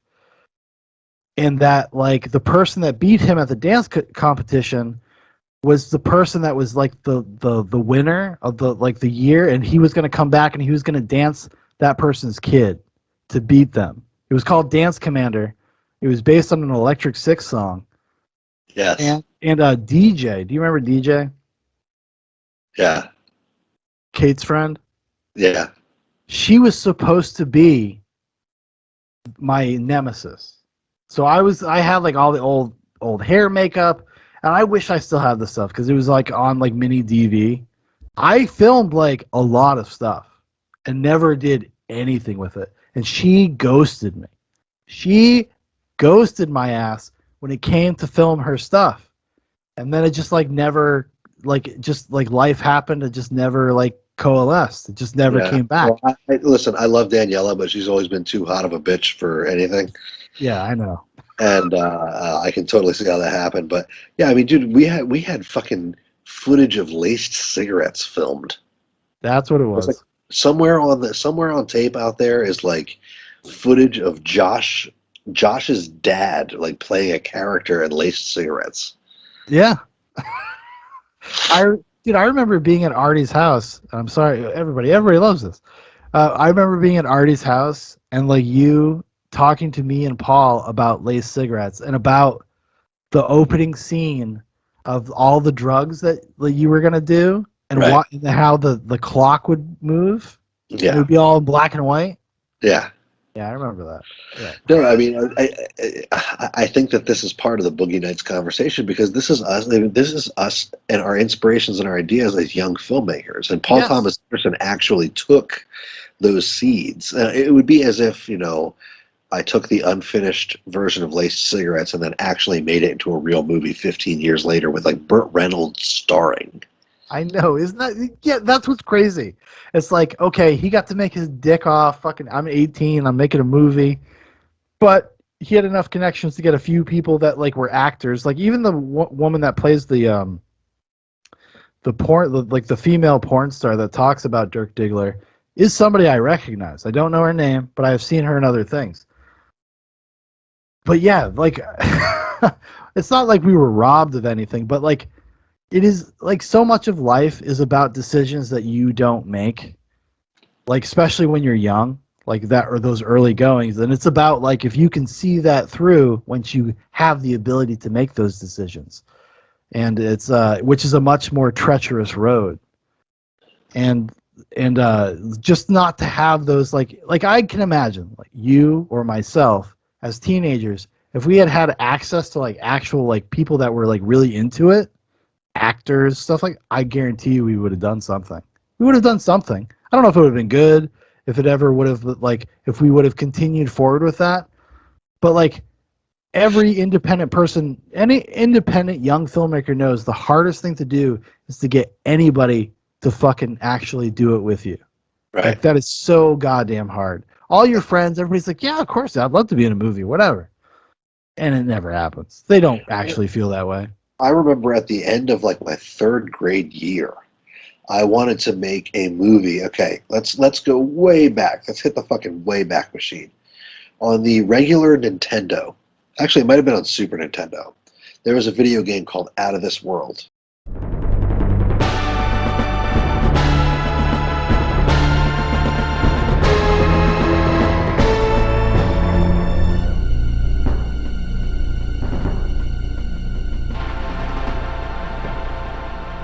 Yes, I know exactly what you're talking about. And it was badass as fuck. It was way ahead of its time. And I had so much fun playing that game, I wanted to make a movie version of it. And at the end of my third grade year, I put like flyers on everybody's desk that said I was having auditions for this movie that I was making. And I remember waiting on that day for the kids from my class to show up to the audition for my movie. Nobody came. Mm-hmm. And it was one of the, if you're out there listening to this, it sounds like a sad story, but as a creative artist throughout the years, it was great to have that experience early on because it showed me that nobody fucking cares about your creative project. No. And you need to be the driving force behind it. And that's why movies are the hardest creative project for a young developing artist to make, because a movie requires so many different people to be at the same place at the same time, on board, knowing what they're doing, way more than it takes to record a song, especially with today's technology. And you can never, as a young creative person, get all those people in the space at the time, acting well, in character, with the right lighting. It's fucking impossible. It is, yeah. If you don't have like people that are committed in the same way that you are, for sure. I remember having a conversation with you when I was 18. We both lived in Alston. You were heavily pursuing music, and I had not let go of the desire to like make a movie. And I remember you just being like, yeah, dude, it's impossible. Like, it's so hard. Like, how are you going to get everybody? Like, how can you possibly wrangle people to do this? And and it wasn't like you didn't say it in a mean-spirited way, and I'm not suggesting that you should remember this conversation at all. I think it was like you had a Halloween party that I showed up really late to. And I had just written like a little short script, and I had gotten some people that like maybe I thought I could do it or whatever. And it never happened, obviously. And Well, and you were just like, yeah, that's why I just started to focus on music because it's just an easier road. Like that's such a hard road. Like I can't like how are you even supposed to get people to do things with you? right.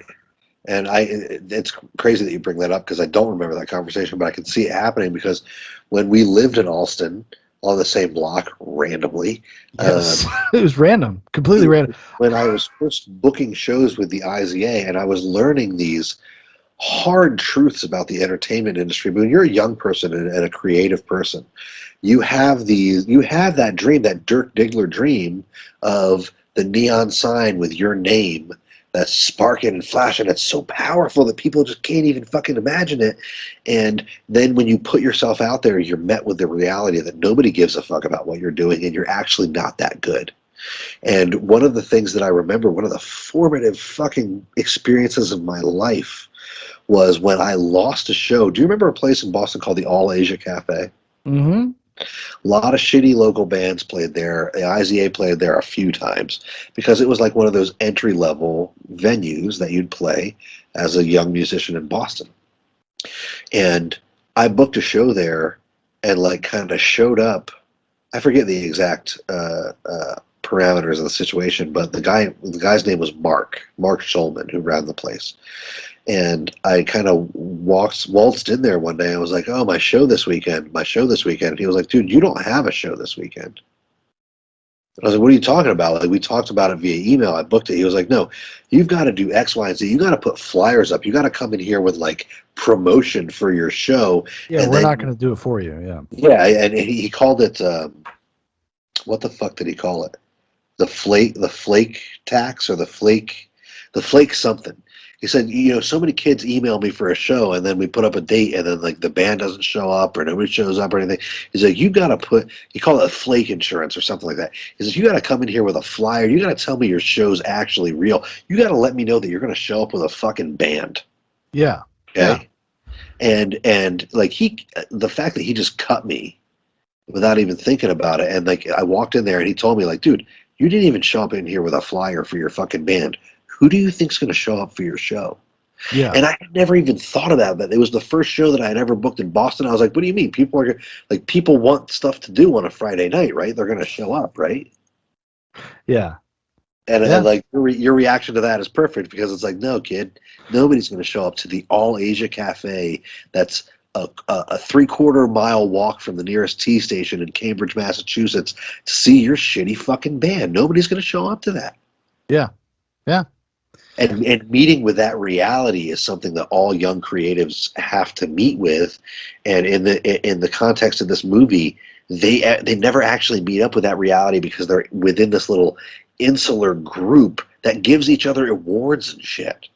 So they just pretend like they're celebrities. It's crazy to think of all of the people that don't meet Jack Horner's fucking, you know what I'm saying? Like, because like there are so many people probably like in the periphery of this movie, of the reality of this movie, of these characters that like aren't that. And you get a little preview of that with Johnny Doe. Yeah, or like I mean, that girl that showed up with the Colonel to the party looking for coke, she probably thought she was going to be the next big star. Yeah, exactly. And we've all been there, and especially like I can speak just to that reality, like you're speaking of as being in a band.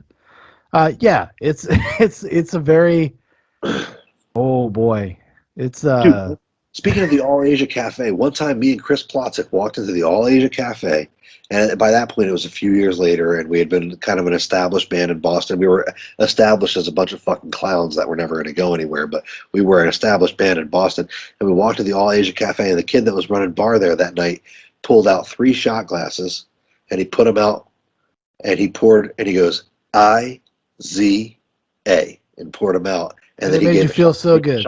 Chris, and we all took a shot together, and it made me feel like I was Axl fucking Rose, dude. Yeah, exactly. Oh my god, I remember that shit. Going to there was a bar called the Middle East. Yeah. No, it was a different one than the one in Boston. It was in Anchorage, Alaska. Anchorage, Alaska. If you guys want to go start a band, go to Anchorage, Alaska, because you're gonna get more than you deserve faster. And you're going to fall on your ass, and you're going to feel real stupid. Because there's just like, it's Anchorage, Alaska. And so you get to play the big venues, and it's the same. It's the same shit. It doesn't matter. It doesn't matter. Like try to convince a venue to like book you again if nobody comes. Like just that kind of shit, just that kind of normal band shit. But also being in that small little community, like there was a show we booked a show at Harper's Ferry, which was at one point in Boston like one of the nice venues that if you were playing at Harper's Ferry, that was an important show for your band. Mm-hmm. If you were on our level. And they switched us from like the 9:30 slot to like the 12:30 slot. They pushed us back like 2.5 hours or 2 or 3 hours or whatever. And I remember Chris and Alan had driven 2 hours from New Hampshire down to Boston for the show. And when they switched us for that slot, we walked the fuck out of there with our equipment like we were fucking poison in 1987. Yeah. We walked the fuck out of that show, which would have, even playing at 12:30 at Harper's Ferry would have been great for us. Yeah. Well, because Yeah, and it's like, these characters in this film, they all think that they're fucking celebrities, but then in the last third of the movie, they're all met with reality. Everybody thinks that they're fucking clowns or nobody knows who they are. Dirk Diggler asks the guy who's jerking off for it, "Do you know who I am?" And the guy's like, "No." No, I just think you're a queer prostitute. And there's a unintentionally funny part about that scene. When Dirk can't get hard. Come on. I can't get it hard, alright? I just can't. I'm sorry. Just shouldn't do this sort of thing, faggot. Yeah. That's when the dudes come out from behind and like go to assault him. So like when I first because watched it goes on for a while. is the subtext of the scene that these dudes are showing up to beat him up because he can't get hard? Like, well, honestly, he can't get hard, so his buddy signaled his other buddies. They're gonna come around like, "You should have gotten hard, should have dude." got hard for my friend Chris. Like, no, well, I think that is like the meta subtext of it. Actually, I think that is the meta subtext of it. Like, not in the scene, but in terms of like subconsciously what we're supposed to take away from it is that Dirk has fallen. He's fallen so far that he can't even get hard anymore. Can you believe it? Do that thing that at the beginning of the movie was his like level 1 thing. Yes, exactly. Well, there's a fun There's an interesting parallel that he's doing it again for $10. That's where he starts. Right. So there's a suggestion that he's like back to where he started. Even though he's done all these things, he's had all this money, he's owned these cars, but he's still a kid pulling out his dick and jerking off for $10. It's the same with Roller Girl, that she is doing this amateur video with the guy that was making fun of her at the beginning of the movie. She can't escape the judgment of this dude. Yeah. Well, exactly. Yeah. Which is, oh my God. I mean, like, what in terms of a scene that is actually like almost as intense as the Alfred Molina scene, but for different reasons. Right. Is the sequence, the parallel action sequence of Dirk jerking off in that truck and the stuff that's going on with Roller Girl. And that beautiful piece of music that is just so dread inducing, that like boom, boom. The bells are tolling. The bells are tolling. Like, it's so fucking. The underrated score of this movie that, it's overshadowed by the incredible disco soundtrack. But, the few scenes in this movie that rely just on the score, particularly that scene, absolutely incredible. Yeah, the bell tolling. Which is a first time guy doing that in the music department. John Brian. John Brian. First time editor. The guy that edited this, Dylan Ticknor. I don't know what else he's done, but this is the first thing he ever actually like completed.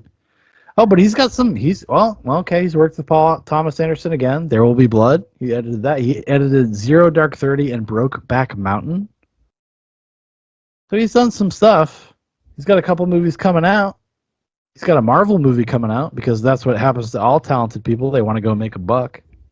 He did Eternals. Hey, listen. Hey, I'm not trying to win an Oscar, and I'm not trying to reinvent the wheel. I want to make $1.01 in this business. Jack, I'm not trying to hurt you. I'm trying to help you stay one step ahead of the game. Which means I need to make a Marvel movie, Jack.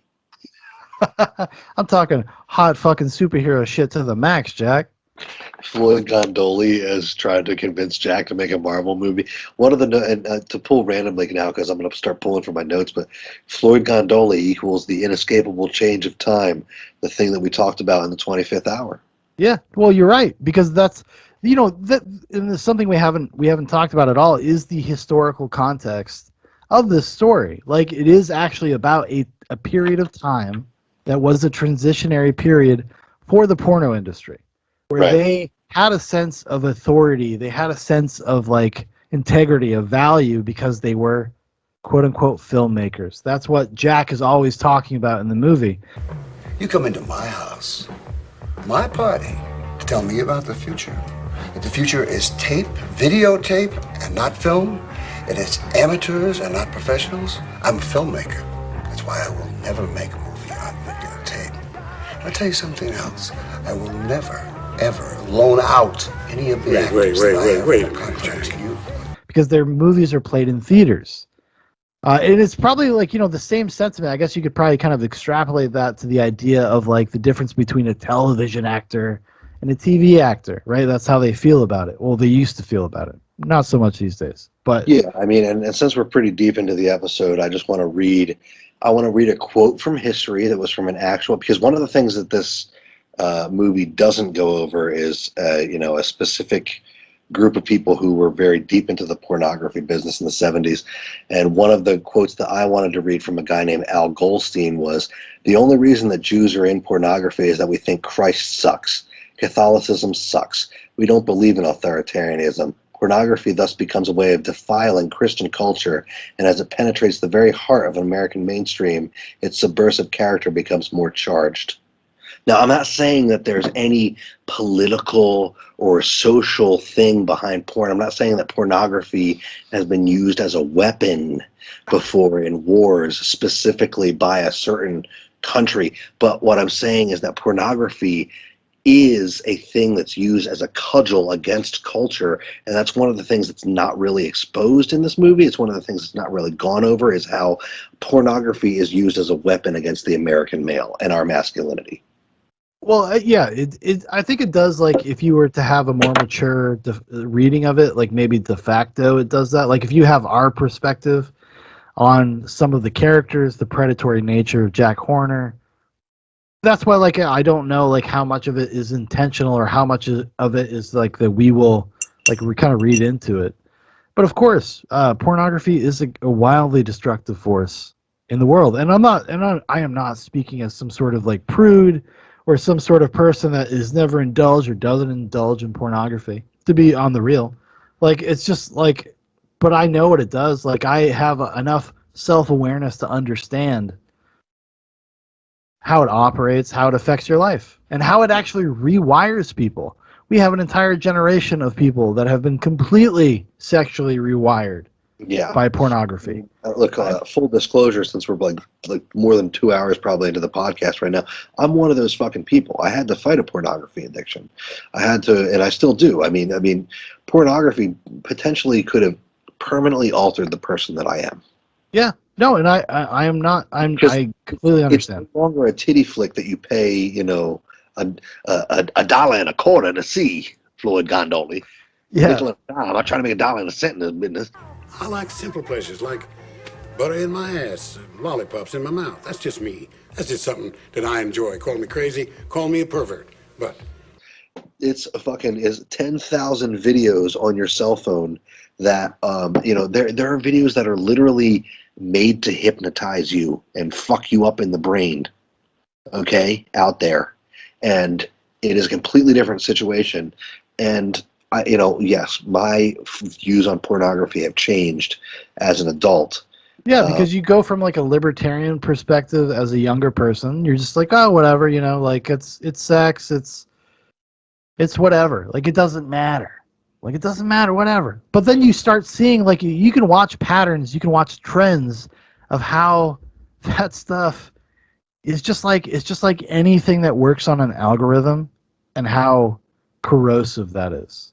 How corrosive that is to human beings. Right, and the question becomes like, did people like Al Goldstein know how corrosive that was? It sounds like from what they said, they knew exactly how fucking corrosive it was.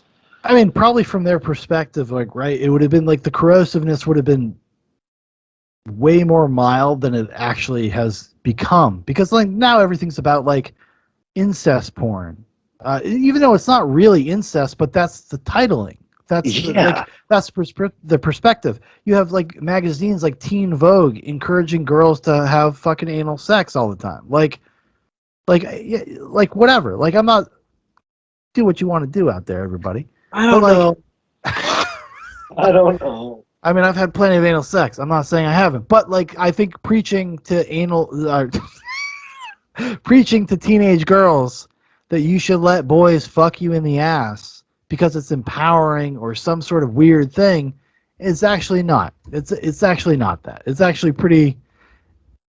You gotta have some respect for yourself. If that's something you want to do, go for it. Like, whatever. But like, telling kids to do that, encouraging children to engage in that behavior, that's completely fucked up. It's completely fucked. The whole sexual liberation movement has exploded.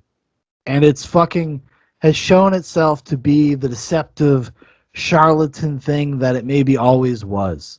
This idea that you find actual identity and meaning through sexual congress is pretty shallow, first of all.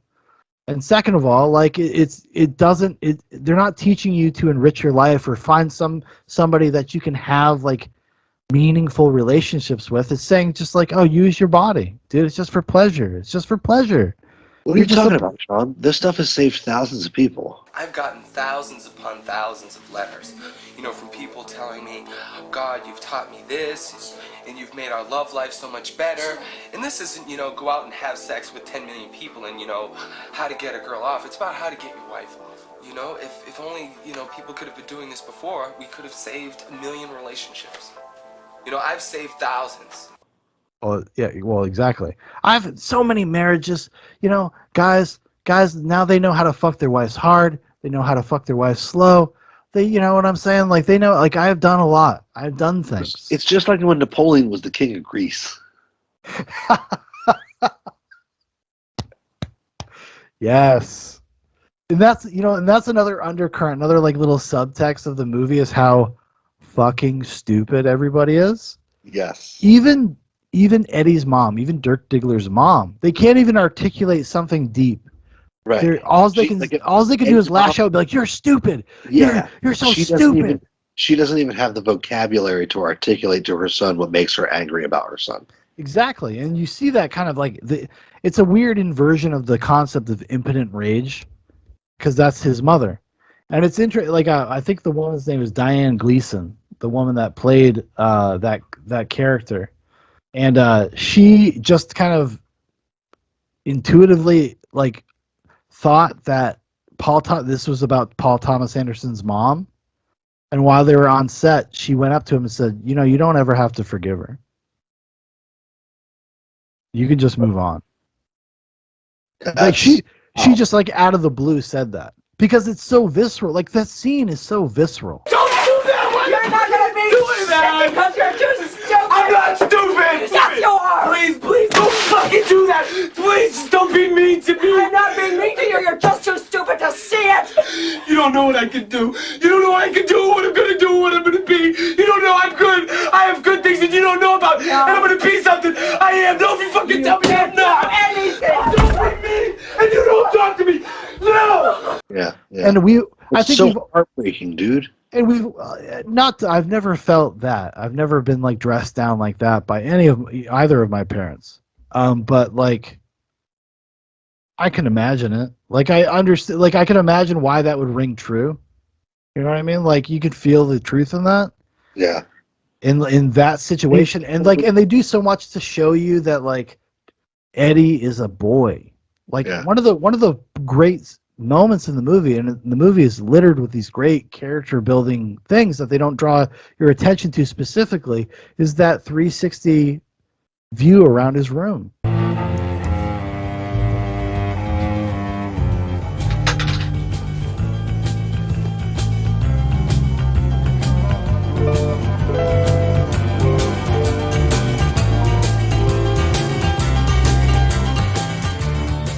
Yes. And showing you like how young and naive and how what he likes and all the things he's into, and it shows you so much as an audience where you don't even really consciously register it, you know? And that overture is playing that song called Joy. Yeah. Which is one of my favorite songs from the soundtrack. And it literally is, if you're an audience member out there listening right now, listen to that song Joy. It is the embodiment of the feeling of joy.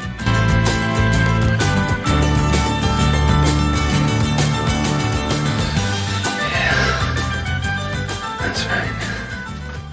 It is so ascendant and bright and like wonderful to listen to, and it's just panning around his bedroom, and that's Eddie's space of joy. The cars, the action stars, the ladies with their big tits, and he is just a teenage boy. Yeah, and then he's in the mirror pretending to be Bruce Lee. Yeah, like exactly. You know what I mean? Like it's and, just and you and I both have been him in that moment. Of course, 100%. Probably older and more embarrassingly. Yeah. Like you wanted to be that guy, you know? And it's almost like his mother is intimidated by the man he's become, because maybe because or not because, but her husband is such a fucking pushover. Yeah. Her son is becoming such a fucking hunk of a man, and she can't conceptualize that he's got something special about him because he's something completely unlike she's got in her life.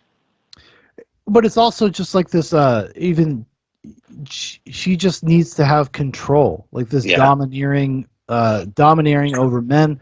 And maybe you could read into that, like maybe her father was abusive. Maybe there's something like that in her life. Yeah, and she has this deep control over her husband, and her son is growing into this masculine flower that she cannot contain, and she's losing her mind over it. Yeah, and she despises it. She despises this idea of like self-actualization, being comfortable in your own skin, being sexual. In terms of the movie, I think also being sexually articulate. You know, like he's good at having sex. Yeah, and it's clear that his father is not. Yeah, and there's he's beta. Sort of like Beta. If you really want to get Freudian about it, there's almost this assumption that Eddie is the man that she always wanted but never could get, and then she's replaced by this new mother who will fuck her or who will fuck him. Yeah, it's Oedipal. Yeah, it's very Oedipal, and I think that's it comes into the idea that he was 26 when he made this, because that is the kind of things you're gonna pull from. Yeah, these like, oh yeah, the Oedipal complex. Yeah, that's cool. Like we're gonna operate in that. That's what he has never confirmed or denied anything about like his own parents or anything like that. So I have no idea if he actually was drawing from real life experience, but I think I have a feeling no. He seems pretty well rounded, honestly. Like he's one of these secret Chad cool guys who like he's married to what's her name? She was on SNL. PTA's wife. What's his name? Oh my God, she's really funny too. Would Norm Macdonald say that she's funny? Maya Rudolph. He's married to Maya Rudolph. Oh, okay. He has 3 kids with Maya Rudolph. And Maya Rudolph is like, she's funny. Yeah, she's cute. And she's funny. Like I think Maya Rudolph is funny. Like I'm not, she's not Norm Macdonald, but like she is a funny comedic actress. Yeah. And she does a lot of lowbrow stuff, which is like makes me laugh a little bit because in the past, Paul Thomas Anderson he's all about like Adam Sandler movies. Like he's always like yeah, Happy Gilmore is like my favorite movie. You're like, really? You know who's funnier than Maya Rudolph though? Dudes. Any dude. Sorry, that's a Norm Macdonald joke. Rest in power, Norm. Or what's her name? Who? Fucking Amy Schumer. First of all, Amy Schumer came from last time. Amy Schumer, I consider Amy Schumer the funniest person on the planet. If you take me out of the equation. No, I meant me. Oh, that's why you were coughing? That's why I was clearing my throat, yeah. Not you. I thought you were clearing your throat for me. No. No, taking you out of the equation. Yeah. But you're funny in a different way. Yeah, thank you, buddy. He went around for like 2 years saying, "I think Amy Schumer is the funniest person on the planet." Yes. And I'm pretty sure that was a bit. Dude, that's why Norm Macdonald possibly is the greatest comedian that ever lived, because yes, he went around the world going on famous talk shows talking about how Amy Schumer was the funniest person alive, and he fucking hates Amy Schumer. But that's, dude, imagine having that kind of commitment to anything.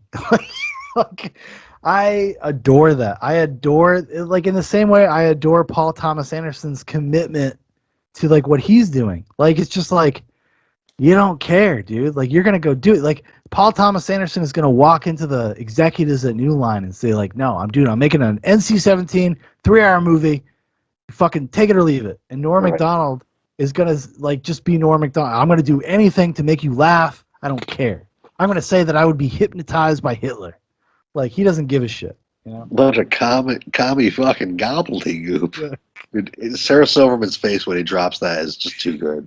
It is too good. It is too good. Like, oh my, that whole, like, if anybody wants to know what we're talking about, there's it's like a YouTube comedy like showcase.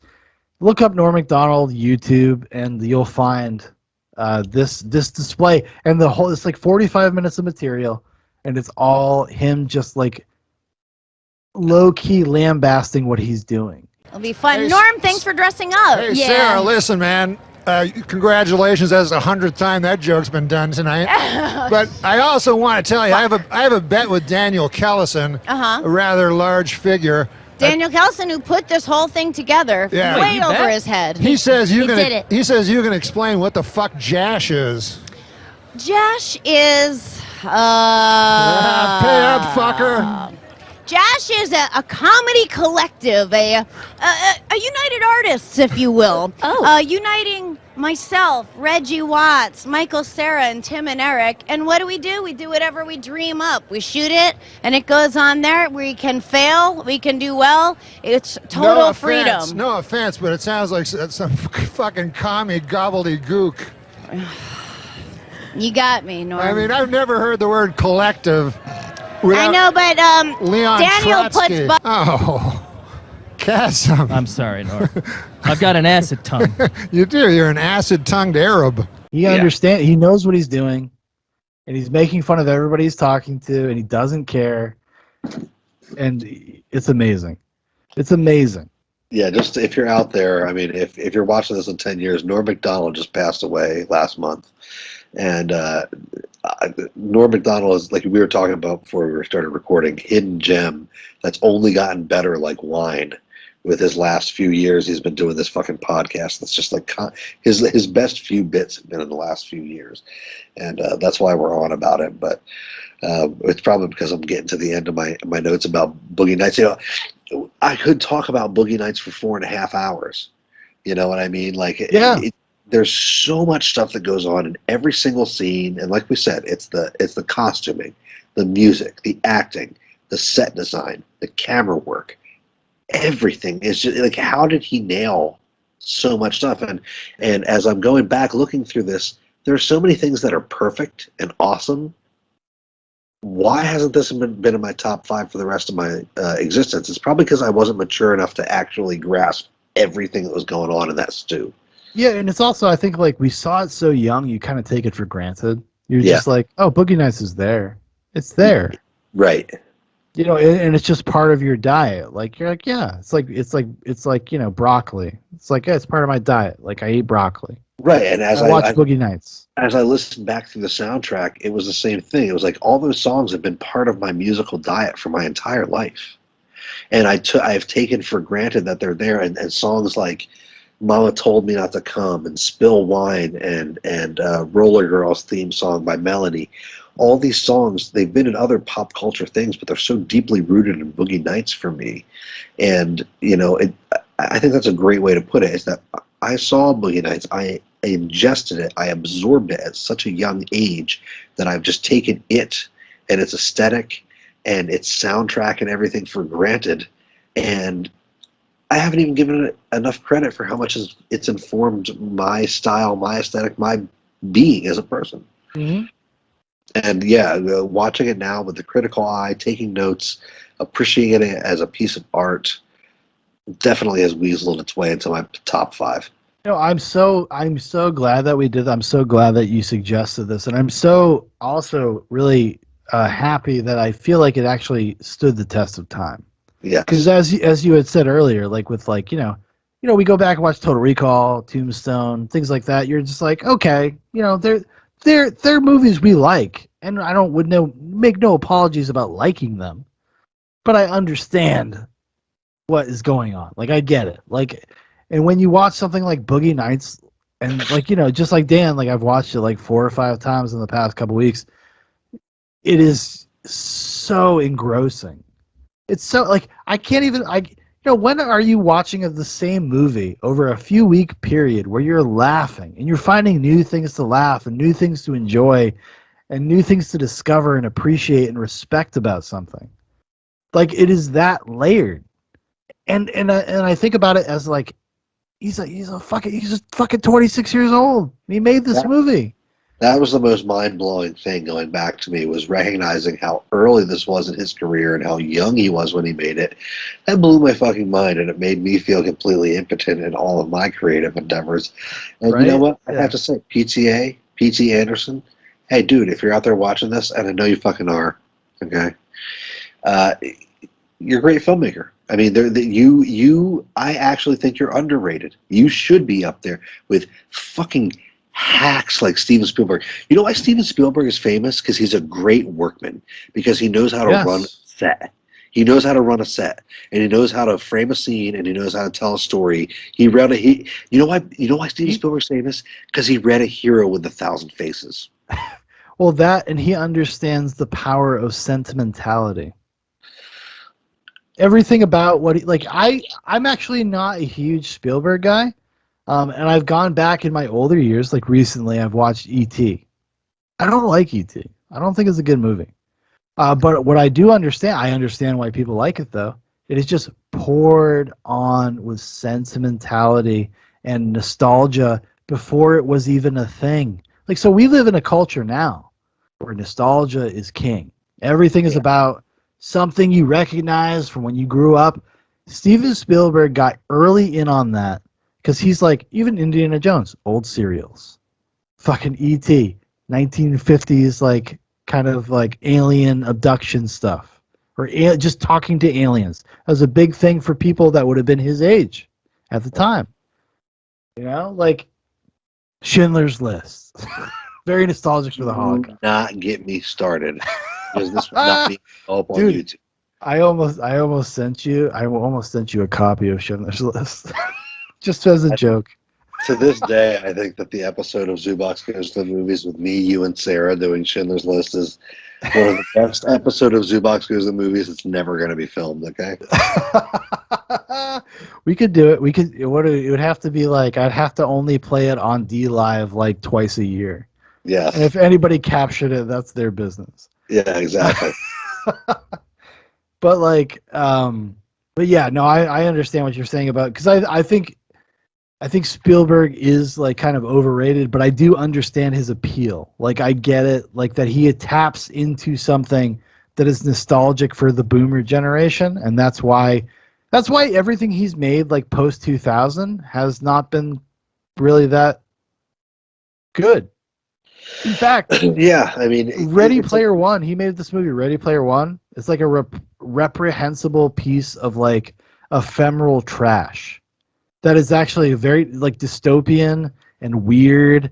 And his movie, did you see Ready Player One? No. Well, I said no. I hold on. I watched the first 15 minutes of it. And I was like, this looks like a cum sock. Like if a movie was a cum sock, it would be this. So I turned it off. Okay. So Ready Player One, the movie itself, in a meta-textual sense, is the bad guy of its own movie. The movie is trying to tell you that it's railing against people taking advantage of nostalgia, and then is that thing. It is the very thing that it says is evil. It is the weirdest, most incoherent piece of dog shit I've seen in a long time. Maybe I actually watched that new Ryan Reynolds movie, what, Free Guy? That comes pretty close. Free Guy comes pretty close for gamer generation. But Ready Player One is a reprehensible movie. It's like it's evil. It is a bad thing that he did, and I will never forgive him. Even after Indiana Jones 4, I will never forgive him. Well, no, I mean, you're right. Steven Spielberg makes, beef stew. He makes Dinty Moore beef stew. Yeah. And, look, he works off of sentimentality. Paul Thomas Anderson works off of polyester, okay, and disco. Look, to steal another thing from this video that I found on YouTube a couple of days ago that was like details that you missed in Boogie Nights, and that little choreographed dance scene to Machine Gun by the Commodores. Mm-hmm. The DJ at that club is a black midget.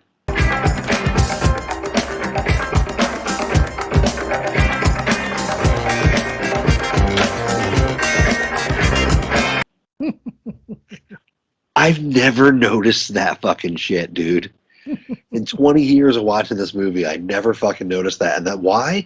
Because I'm so transfixed on the cast of the movie doing this like disco dance together and having a great time. But doesn't that kind of endear you to the movie? Because you're like, if I made this movie, I would do the weird kind of shit. And I'd be the guy that'd be like, can I get a black midget to be a DJ?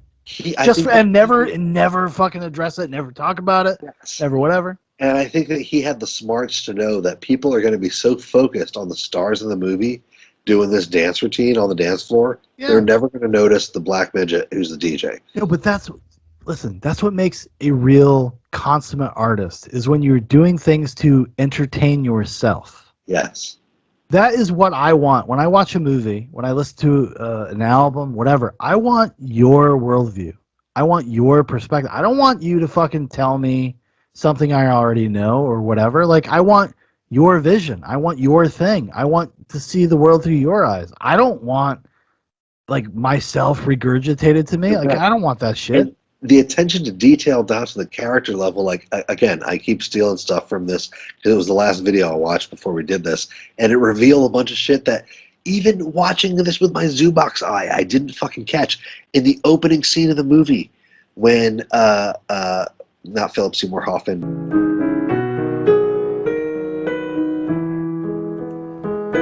but not John C. Reilly, but fucking Little Bill walks out to his car at the end of the scene where they're getting out of the club, and Luis Guzman is telling everybody good night, and I'll see you tomorrow, mamacita, and all that shit. Yeah. You see Little Bill in the background walk over to his car and pull a parking ticket out from underneath his windshield. Oh my God, which is so perfect. This dude can't even win in the background of a shot that is just an establishing shot. That's like amazing. Little tiny attention to the detail of this man's cuckoldery. This man is even cucked by the meter maid.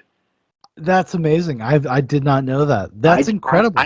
I didn't notice it either. I had to watch a YouTube video to have it pointed out to me. That's incredible. That's fucking so wild. Oh my God. It's because it's so perfect. It is so perfect. It is the perfect foreshadowing of everything you're about to see. Yes, and he's all disappointed. He just spent the night at the club with his friends, and he's trying to get the shot for the movie tomorrow. And Jack Horner's not even giving him the time of day. How about the day after tomorrow? And he's going, "What are you talking about? A low key deal, Jack? Should I contact the camera guy? Should I contact the light guy?" And then he walks out and he's got a fucking $5 ticket for fucking parking. While so perfect. The best of my love is playing. Yeah. Something I love, and dude, fucking one of my favorite songs since I was a kid. And I, like you said, I take it for granted because it's just always been part of the soundtrack of my life. But like I was singing it at work today, and people don't even recognize that song. And that song is one of the hottest jams that's ever been fucking recorded. Like as an adult, I listen to production because I understand after years of recording music how fucking hard it is to get that magic sound on Yeah. tape. And when you listen to the breakdown of that song after they sing the chorus, when they're doing the do do do do, ah, my love, you hear this piano drop in the background and this swell of the other. Oh my and the God. production is just so sweet, it's honey and perfect. And You know how they recorded it too, like in such Live. like in ways that were like live and like Live. we would think it would be caveman shit, right? Like and I didn't have my appreciation for disco until we were like halfway through the IZA, and we started trying to jam on some like Curtis Mayfield funk and like Bobby Womack and shit. You know, obviously funk, not disco, but a precursor to disco. Funk and disco are so fucking hard to play. Mhm. Like you don't realize until you actually go in and try to play it as a musician. Disco is one No, of those. you used to have to be fucking talented. Yeah, To you fucking had to make hit it. that on the, like the tape is rolling. You need to hit that. And when you listen to old funk and disco tracks, they're at the same exact beat per minute at the beginning of the. You listen to an Al Green track, he's at the same exact beat per minute at the beginning of the song as he is at the end, because they had professional musicians playing that background track. And one of the things that I love about actually is it the Commodore song? It's the song it's the Machine Gun song that they're playing when they're dancing on the dance floor. That's a rare funk song where they actually get ahead of themselves in the beats per minute. Like they start getting so into the groove that the song speeds up a little bit. And like all those funk and disco tracks from the 70s are so on in precision from a musical perspective, and they don't get the credit that they deserve because they're from like a drug culture. Yeah. Yeah. But I think that's one of the great things about this movie is that it takes that disco music that's supposed to be a joke. It puts it right out in the front and says, "Look, this is the best. Here's the best of disco." Boom. Well, it is part and parcel with the movie because it's about earnestness. It's about being earnest and meaning it. You can be doing silly, what people think is silly shit, but you gotta if you're doing it, man, you gotta fucking bring it. You gotta bring yourself, bring that spirit, bring that meaning to it. And that's, cause just like anybody, like you think of like, growing up listening to disco and hearing it on like oldie stations and stuff, you're very dismissive of it, like you said. But like when you really start thinking about it, you really start thinking about the production side of that work. It's like kind of astounding. It's gobsmacking. Like just the strings that go on a disco track or like a funk track like Curtis Mayfield, a modern musician wouldn't even know where to start. They wouldn't. No, they wouldn't. They would have no fucking idea. Like they had people that were good at what they did. It was not all producer driven. Like producers played a role for sure in terms of like honing in on a sound or like being able to have a good ear and understanding what worked and didn't work, but you had to have people that actually could do it, that could actually make that sound live. Yeah. With microphones in front of them. Even like you take even some of the biggest bands like the Rolling Stones. Like, they hang out in a studio for 6 months, dicking around. But they still made, fucking Paint It Black, and they still made Mother's Little Helper, and they still made like Goodbye Horses. Or not Goodbye Horses, but like it's not Goodbye Horses. Oh my God, that's a completely different song. Time is on my side. Wild Horses. That's the song. Yes. It's embodied in that scene with Alfred Molina, where the three songs that they choose to pick in that scene are not deep songs. No. It's fucking Sister Christian, Jesse's Girl, and 99 Left Balloons. That's what makes it so funny. but also, those are three songs that have absolutely perfect production. Yeah. Perfect. Like it's the kind of song that you can turn up as loud as you possibly can on a great sound system, and it sounds like crystal, dude. It sounds fucking perfect, and that's because the production, and that, like, as an older dude, production has become so much more important to me. And when you listen to those songs like Jesse's Girl, it's fucking perfect. It's flawless. It's literally flawless. Yeah. And a dude, like a coked up freebasing dude like Alfred Molina, who has a great sound system, would totally be into that, because the bass sounds great, the guitar sounds great, the flourishes on the harmonies sound great. Yeah. And you have to have a really expensive sound system to pull that all out, but it's a shitty fucking hollow song. I know. Yeah, but like it is what we bring to it though. Right? Like it's like but that's why those songs are perfect for that scene. Like that's why they're perfect. Like it is everything that the movie is about. Just wrapped in from just like cinematically, sonically, like it is just informing everything and folding in on itself because of those songs, because of how perfect and shallow they are. Right. How perfect and shallow they are actually like plays into everything you've seen in the movie before that, into that scene. That's why I think it is the perfect scene. Yeah. It's like perfect. Well, because all the characters in the movie are exactly what we said, perfect and shallow. They're like physically perfect and completely fucking shallow. And they, you know, they're the embodiment of these songs like Jesse's Girl by Rick Springfield, which is a fucking dude, it is a bag of Doritos. Okay? Or as I think I said in the latest episode of our 1000 RPM, like this song is a piece of American cheese that's made out of like canola oil. Mm-hmm. Like, it tastes really good on a burger, but it's garbage and there's nothing to it. No matter what he says, no matter what Rick Springfield says. And Ricky Springfield, he's a buddy of mine. Like, again, like every line reading that Alfred Molina does is perfect, but like that's I know. what Ricky Springfield, he's a buddy of mine. And you can imagine that like this dude might actually be a buddy of Ricky Springfield because he hangs out selling coke at like the gay dance club. Yeah, at that time period for sure. Yeah. But like it's just so great. Like that line is just another little tiny layer. Yeah, Ricky Springfield, he's a buddy of mine. Like, fuck, man. Every part of this movie is so layered and so beautiful. And look, I gotta give PTA his I gotta give him his props, man. When I revisited this movie as a grown ass man, it only made me love it more. So many times when we do these Zoobox Goes to the Movies, by the time we actually get to the episode, I've spoiled it on Instagram enough, and I've watched the movie enough, and I've listened to the source material on audiobook enough, and I'm done with it, and I'm ready to put it back on the shelf. But with this, I want to fucking keep watching Boogie Nights. I know.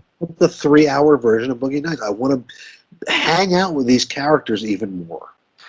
No, I completely agree. I completely agree with that sentiment, because they're most of the time when, especially when Dan Profitt and I do this, I'm fucking done with that movie for a good hot 2 years. Like, I'm done. We get in there like 13 inches deep. Yeah, no, we really do, and that's why I love doing it with you, because like you're gonna do it in the same way that I'm gonna do it, and we're gonna watch it for like 2 weeks, and we're gonna be like taking notes, and we're gonna be having fun, or figuring it out. But like by the end of it, you're so fucking burnt out on it. Like by the end of the conversation, there are a few, like especially like something like Starship Troopers or whatever. I was just like, I don't need to see this for like 5-6 years. I remember happily putting Starship Troopers back up on the shelf and saying, I will revisit you in a couple years. But dude, I'm going to be listening to the soundtrack of this flick for weeks now. Do you think will this inspire you to kind of like check out, like revisit There Will Be Blood, or? Yeah, because this, Paul Thomas Anderson, look, he is a bit pretentious, and I've always been a person who sniffs out pretension, and I don't have time for it. Like, especially now as an adult, I run my own company, I have a part-time job, I have a kid, I have a wife, I have all kinds of responsibilities. I don't have time for this shit. I don't have time for fucking frogs raining from the sky, okay? But I do that this and understanding Paul Thomas Anderson's vision from such a young age, like, you can't watch Boogie Nights and realize how young he was when he made it, and not admit that he's an absolute fucking genius, at least on some level. So yes, I think that I'm going to revisit probably a lot of his catalog, probably Magnolia, because dude, I haven't watched Magnolia since I was like 19. Well, it's on Netflix right now. It's still there. So I what I got. Oh my god, dude! If you watch it, dude, this could be a series. This could be a series, Dan. Listen, what I got out of Magnolia when I was 19 was the Tom Cruise lyric line where he's like, "Respect the cock and tame the cunt." Tame the cunt. That's all that I got out of it. All right. I'll check it. No, but I after watching Boogie Nights, like I said, it moved itself up in the ladder of my appreciation. And there's no way that you can look at this and say Paul Thomas Anderson is a hack or this is a fluke. Yeah. He's got something about him where he understands cinema.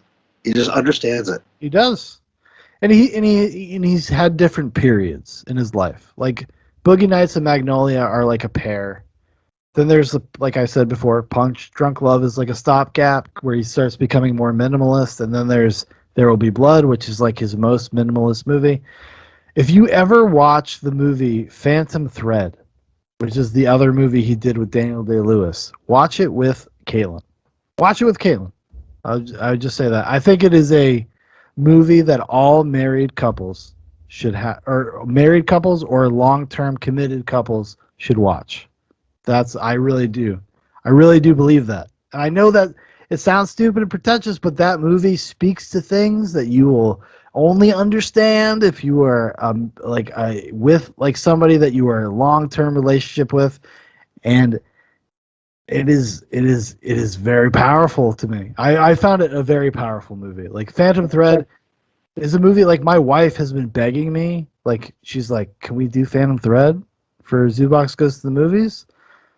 I'm just like really hesitant to open that door because I'm like, Sarah, this is such a deep conversation. Like this is such a deep, and we both know it too. We went to see that in the movie theater, and we both had tears in our eyes at the end of the movie. I was in the movie theater. She went to the bathroom. I started crying. I was just like, what the fuck oh my god, what the fuck did I just watch?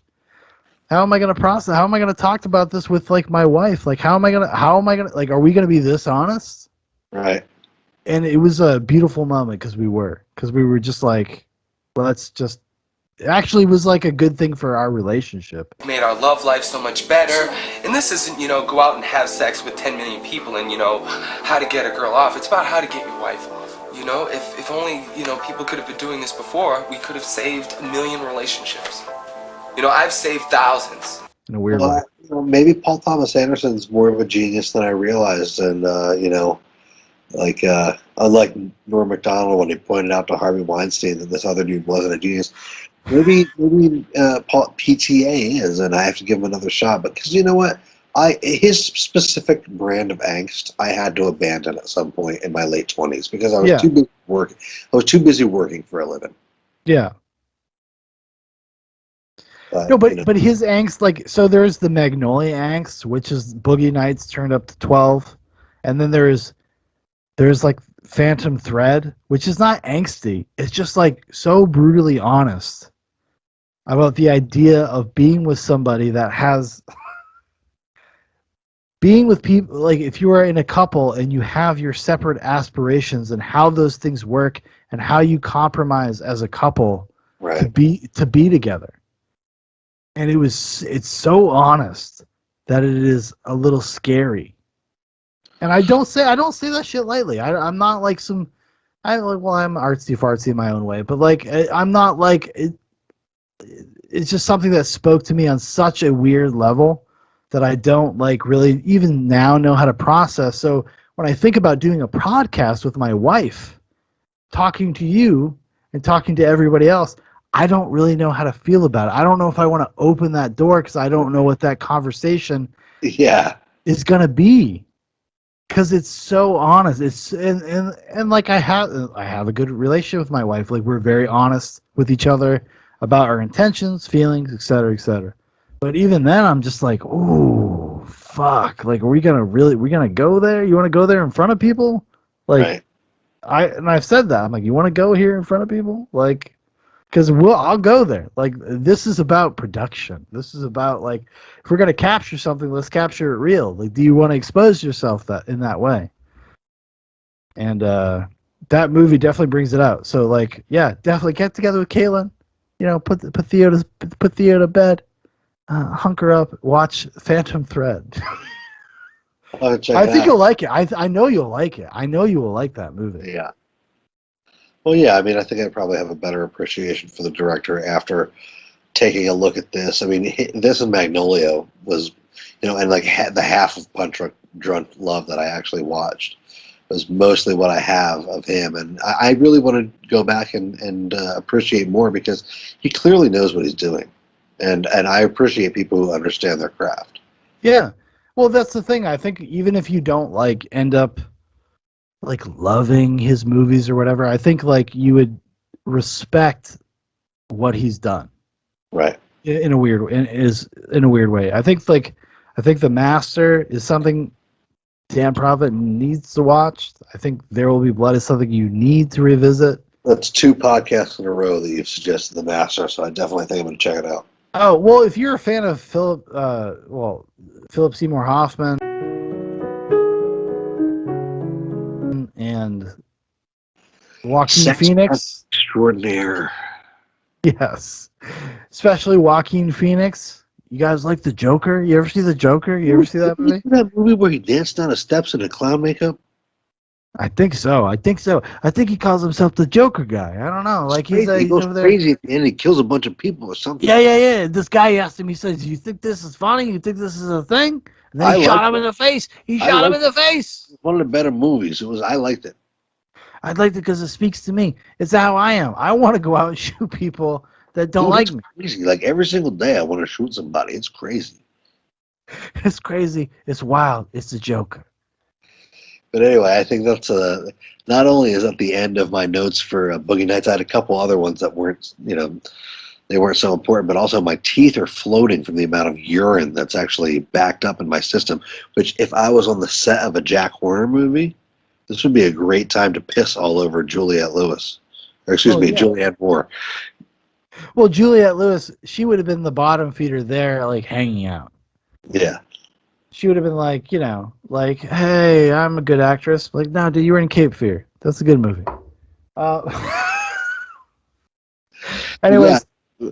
When it comes down to it, like Boogie Nights has been with me for my entire life.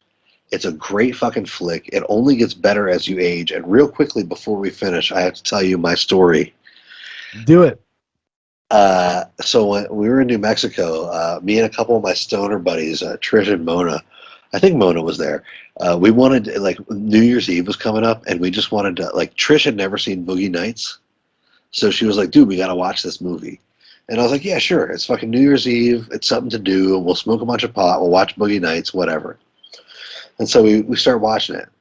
And then as the night progresses, this other kid from work calls me, who's like a younger kid, who thinks that I'm like awesome. He has this misinterpretation of me that I'm like fucking awesome. Yeah. Because I'm like clever at work sometimes. And he is at this like real New Year's party with his like really hot girlfriend and a couple of other like really hot girls. Like hot, like dude, hot fucking action to the max, okay? Yeah. These fucking kids, if Floyd Gondoli had gotten he would have put them on 35 millimeter. He would have put them on 35 millimeter, not on tape. Yeah. So me and Trish and Mona are just watching Boogie Nights at my house, smoking a fuck ton of weed, like just killing it. Because we're all older, so fucking New Year's Eve doesn't mean shit to us anymore. You know what I mean? Yeah. But then this kid, I remember his name was John. I forget what his last name was. But he calls me up. He's like, "What are you guys doing, dude?" I'm like, "Yeah, we're just like watching a movie at my house and whatever. You can come on over if you want." So they leave, like these kids who are having fun on like a New Year's Eve party, like leave their actual New Year's Eve party to come to my house to like smoke pot in my dark living room and watch Boogie Nights. And we didn't time it this way, but it ended up perfectly being timed that as the countdown happened, Mark Wahlberg was giving his speech at the end of the movie, and just as it turned the new year, midnight, he pulls out his big fucking prosthetic. Oh shit! And like for me, Mona and Trish, it was like, yeah, like holy shit, that was fucking perfectly timed, bro. Fucking smoking other joints. Look for all these other kids that were in my living room. It was like, oh my god, we left like this awesome New Year's party to come here and watch this guy pull out his prosthetic cock. Oh my god! And I remember John being like, no, like Dan's awesome. He's like awesome from work because like to this kid, the saddest thing you can hear. yeah, The saddest like, thing you can like, hear. like, because to this fucking kid, he's like 18 years old, and like I'm the older dude at work. Like I'm like going back to the beginning of the episode. Like he's the young teenager, and I'm like the older teenager, Dirk Diggler, and he thinks that I'm really cool, but I'm fucking not. And like he brought all of his friends, all of his like hot girls friends to my house to watch Boogie Nights and see fucking Mark Wahlberg pull his plastic dick out at midnight. And me, Mona, and Trish are just like giggling our fucking asses off. And he's trying to explain to these hot girls like that he's still cool somehow. So that like when it goes from like stages and eras in my life of Boogie Nights, that's probably the one that I remember most fondly is like watching Boogie Nights on New Year's and totally spoiling all these dumb bitches fucking New Year's plans. With Mark Wahlberg's fake cock. Hell yeah, dude. That's and a perfect. That is the perfect story to end this episode. Yeah, That's the and perfect then story. teenage John trying to be like, no, Dan's really cool. Exactly.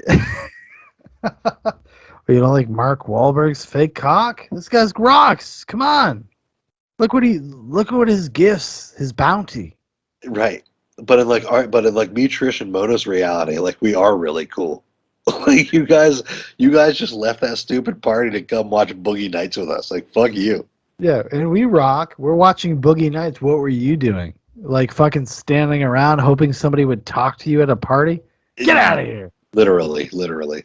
But anyway, like that's my final anecdote. And like, yeah, I mean, anybody's still watching it at 3 or 4 hours in, however many edits you end up making to this, dude. It literally one of the best movies ever made. I'm not joking. You know, it's impressive. It's impressive, especially I think for people of our generation, to see the distillation of everything that we love. Especially if you've watched episodes of Zoobox Goes to Movies in the past with Dan and I, like we're very big on like character actors, these kinds of sprawling movies. And this is a movie that like I think both of us wish we could have made. Like we wish we could have been that guy that did this movie, you know? I wish I could have been the soundtrack director that put all these songs together. I don't even want to fucking get down to the I don't think I'm worthy to make this movie. I might have been able to put the soundtrack together. I feel the same way. Exactly. Like you're standing and you know what? Young filmmakers, I know some younger guys that have aspirations of being filmmakers watch these things. Fucking wear your influences on your sleeve and be proud of it and fucking go for it. It will always be your thing. Right. It's always going to be you. It's always going to be you. So go for it. Anyways, thank you, Dan. This was a great conversation. One of my favorites that we've ever done, actually. I think so. Yeah. So everybody, if you'd like to know more about Zoobox, there's a bunch of links in the description. You can check out Zoobox on Instagram, Facebook, YouTube, DLive. Go check out our go follow me on DLive. I do a weekly nightcap where I talk about weird internet videos. Usually I get sucked into some rabbit hole. Last week was about sex dolls that had to go Odyssey exclusive. It had to be an Odyssey exclusive. So, anyways, thank you, Dan. Thank you, everybody, for listening, and we'll talk to you guys next time. Adios, amigos.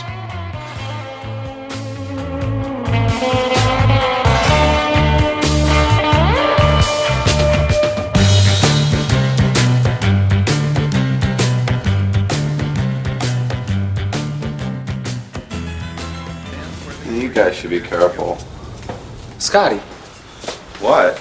What do you mean, what? Do me a favor, just mind your business, please. What the fuck? Sorry. Anyway,